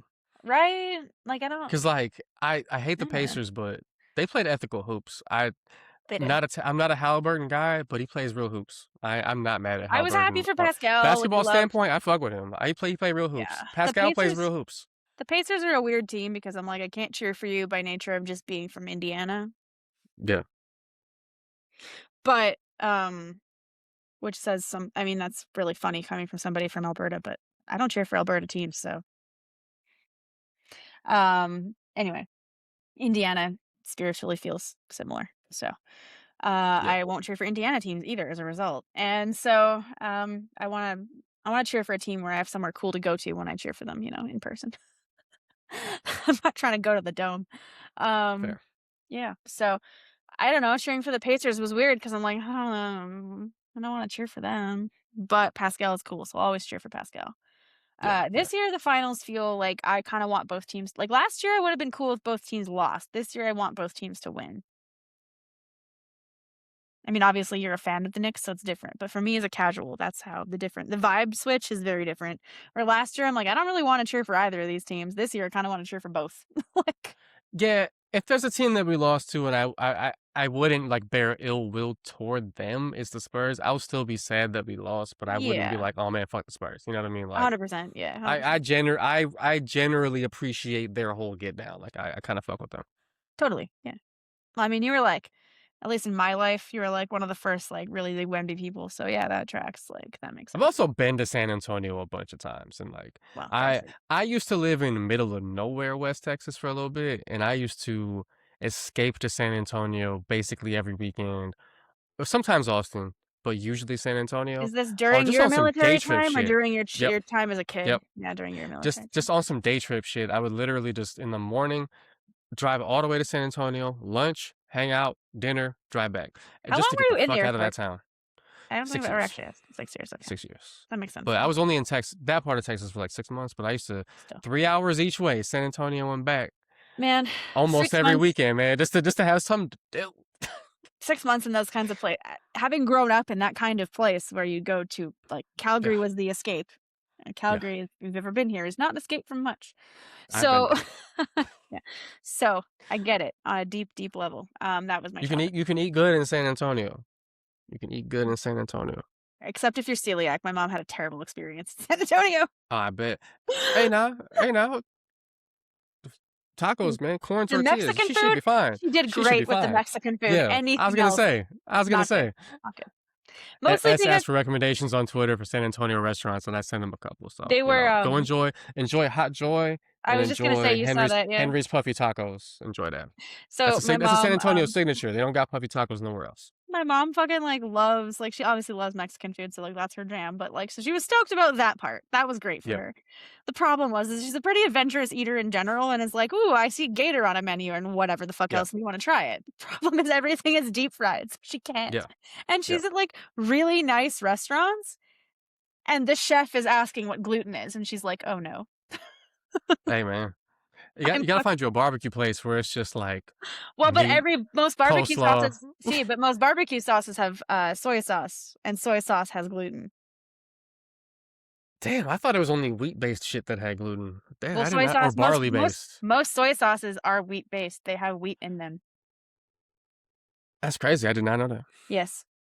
Damn. Go read a bottle of Kikkoman soy sauce versus, like, anything that specifically says gluten-free. But, yeah, it's most soy sauces are malt-based, Who the fuck would and have thought? so that's yeah, Less so soy than I oh, thought. this has been my life since I was a child because my mom got diagnosed when I was, like, 10, and this is before being gluten-free was, like, hipster and cool. So, Yeah.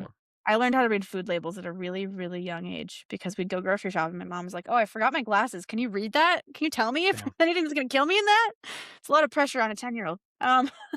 So anyways, this is also a good, like, culture finals in terms of, like, cities. Like, I feel like the Yeah. media is gonna, like, live their best lives going between San Antonio and New York. I mean, New York for obvious reasons. Charles is gonna get his street meat. But in, I keep thinking about that tweet that was talking about Charles Barkley, the trans ally. yeah, I think about it like once a day. it's the greatest tweet ever, so He said trans women are women, and there's some big old ones down in San Antonio. I think that we should actually oh my gosh, we need to do, like we need to do something for social media where it's, like, the NBA Finals as told by Charles Barkley, and it's all his Yeah. previous quotes about San Antonio and New York City.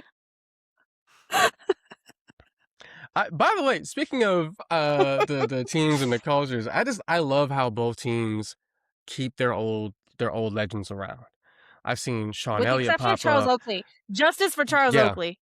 yeah, justice for Fuck Charles. But like fuck you, James Dolan. I've seen Sean Elliott pop up. I've seen Manu pop up. Tim Duncan's been at all the games, and he's been at all the pops like rehab stuff. Pop has obviously popped up. Um, the Knicks, I've seen. Man, fuck it. I've even seen Stephon Marbury around. I've seen Yeah. Earl Monroe around. Obviously, Clyde's always there. Ewing's there. Bernard. Melo's there. Bernard Bernard. King is always there. Man, I mean, My goat. these teams stay connected with their former players in a way The that is Knicks are really cool. crazy because, like The next one's weird just with all the James Dolan stuff and, like, the Charles Oakley thing. Yeah. Yeah. Justice for Oak. Raptors legend Charles Oakley. Um, I don't know. I love him forever, so James Dolan will always forever be on the wrong side of history on the Charles Oakley situation. But, yeah, I agree that it is really cool that they've the culture of both teams having, like, long histories, and then it's also, like, super fun because you have, like, the added, like, actual rivalry between the Spurs and the Knicks from back in the day, and you have the Jeff Yep. Van Gundy aspects and all that stuff. Like, there's just so much there. It's gonna be a really fun finals, and I'm really excited for it, and, I hope the NBA doesn't fuck it up somehow. Yeah. Hey man, do it Don't for Tracy Morgan, do it for Chalamet, do it for do it for John Starks. I want to see the Knicks get this, man. I Yes. might be in New York when the finals wrap up.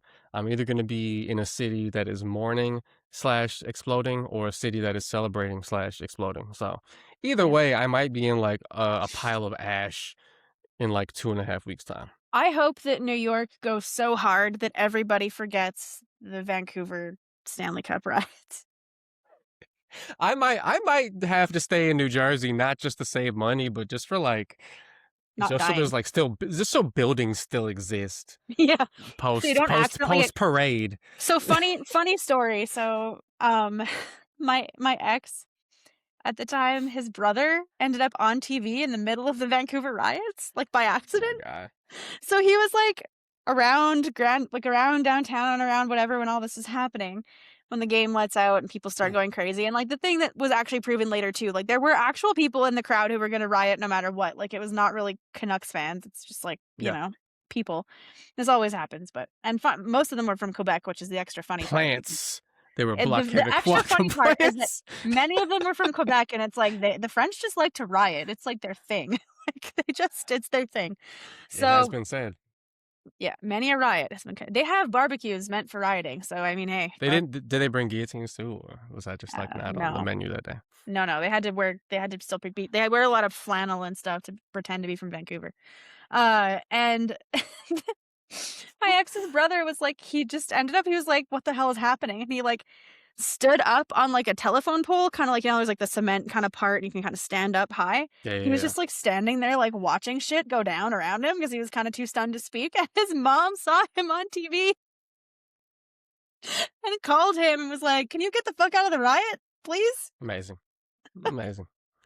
It was Quietly, the Eagles fans of Canada, I guess. apparently, to Who be would have thought? we're a tortured fan base, okay? They'll But win one someday. Not in will my we? lifetime, but like Will someday. we? I Yeah, actually got my mom a shirt one time that said, "Just one before I die." depressing. Hey, Yeah, if it makes you feel any better, I mean the Knicks have won too, but the last one was 18 years before I was born, and I there am you go. not young.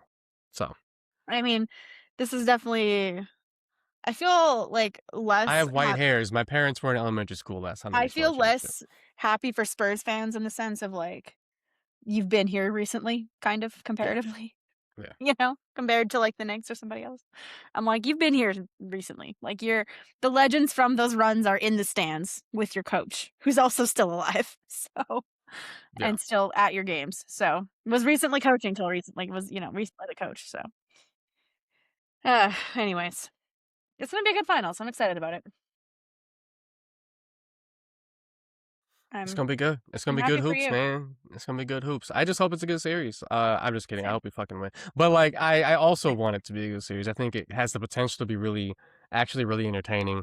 There's two interesting teams with two distinct styles, two incredibly different. If you lined up two NBA, there's probably not two top 10 NBA players who look more different than Jalen Brunson and Victor Wembanyama. No. Well, and, Yeah, like, what's fun about it too is it's like, I mean, as a fan, this is gonna suck for you. I don't know. Anytime you're like the finals when the Raptors were in the finals was genuinely the worst experience as a fan because like yeah. you're just so stressed, like you just want to cry the whole time.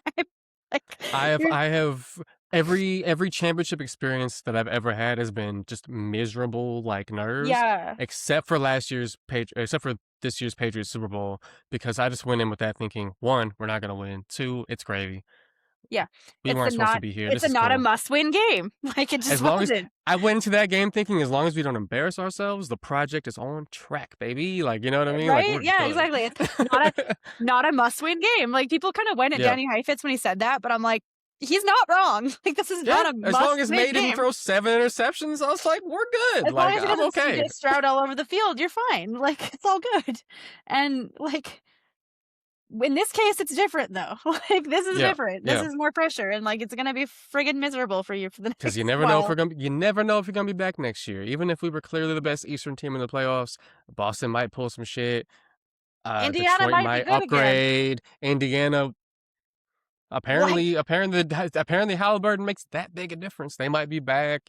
They added, some guys. the Pacers, like we didn't give the Pacers a lot of attention this year, rightfully, but to be fair, it was more than just Halliburton. They lost everyone at one point.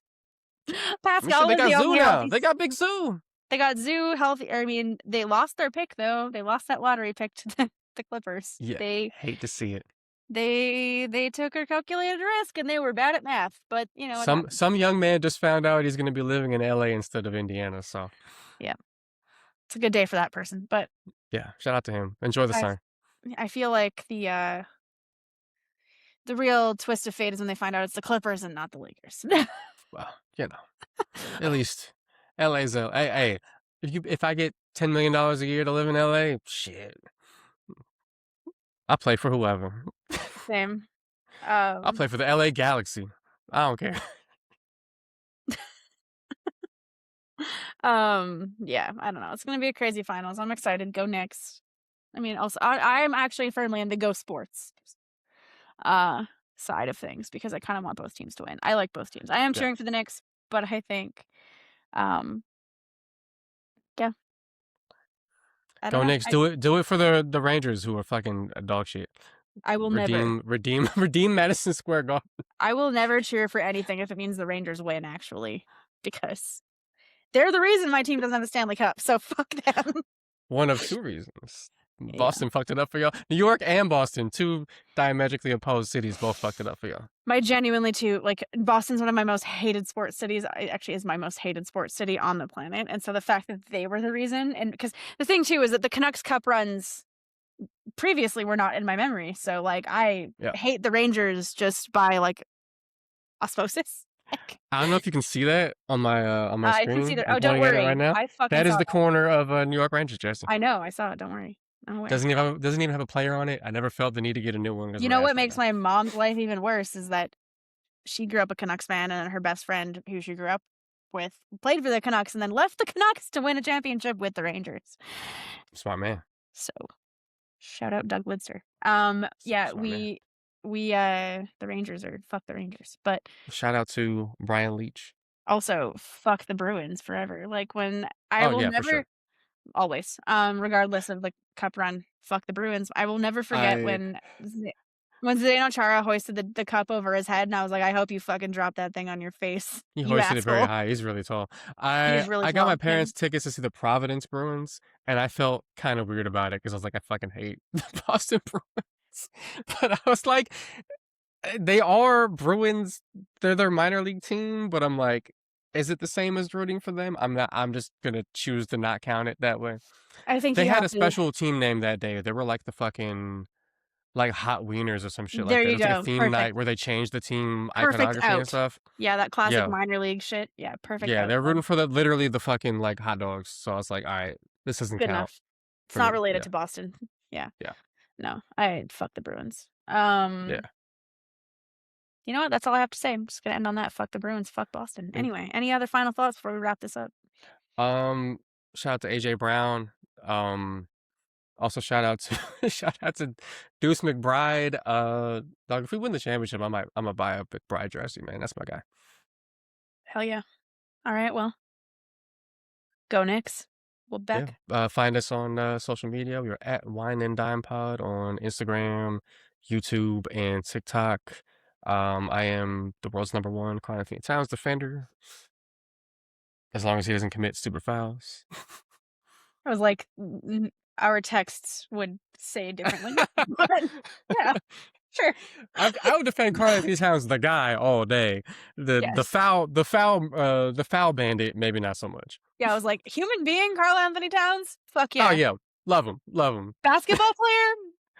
I have I texts that say usually like otherwise. him. I usually do. I have texts that say that you would not defend him under any circumstances. Every once in a while, I'm like, Carl, hands and feet to yourself at all times, please. My brother in Christ, could you keep it together? Yeah. You don't have to hit him. It's okay. Yeah. Basketball technically does require contact. It does not necessitate it. You don't have email to. him a diagram that shows somebody setting a screen. Send him a Hubie Brown tape. I swear to God. I'm sure Hubie Brown has something on setting screens. We got to send it to Kat. He's gotta. Fran Fraschilla, help him out, man. Somebody. All right. Well, cool. Also, shout out Black Stallion. It's pretty tasty. This is a really good wine. I really like this, actually. I'm not always a big California Pinot fan, but Carneros is a region of California I can handle Pinot from because it's much cooler. So it's a little less intense. Pinot's not supposed to be a very big wine, and California Pinot is often that. So it's too much. This is good. This was tasty. So shout out Black Stallion. Yeah, I really enjoy this one. It's got like a nice little balance to it. It's got some flavor going. A little acid, a little light. Shout out to the people paying my bills. Yeah, I would buy a couple more bottles of this. This is really nice. It actually is quite tasty. So hopefully the Doug Ford government will put it back on the shelf soon and you can purchase it. Otherwise, shout out to Canada Post, my preferred delivery options. And with that, this episode has been sponsored by now. Yeah, I wish. If only. Okay, well, goodbye. Later.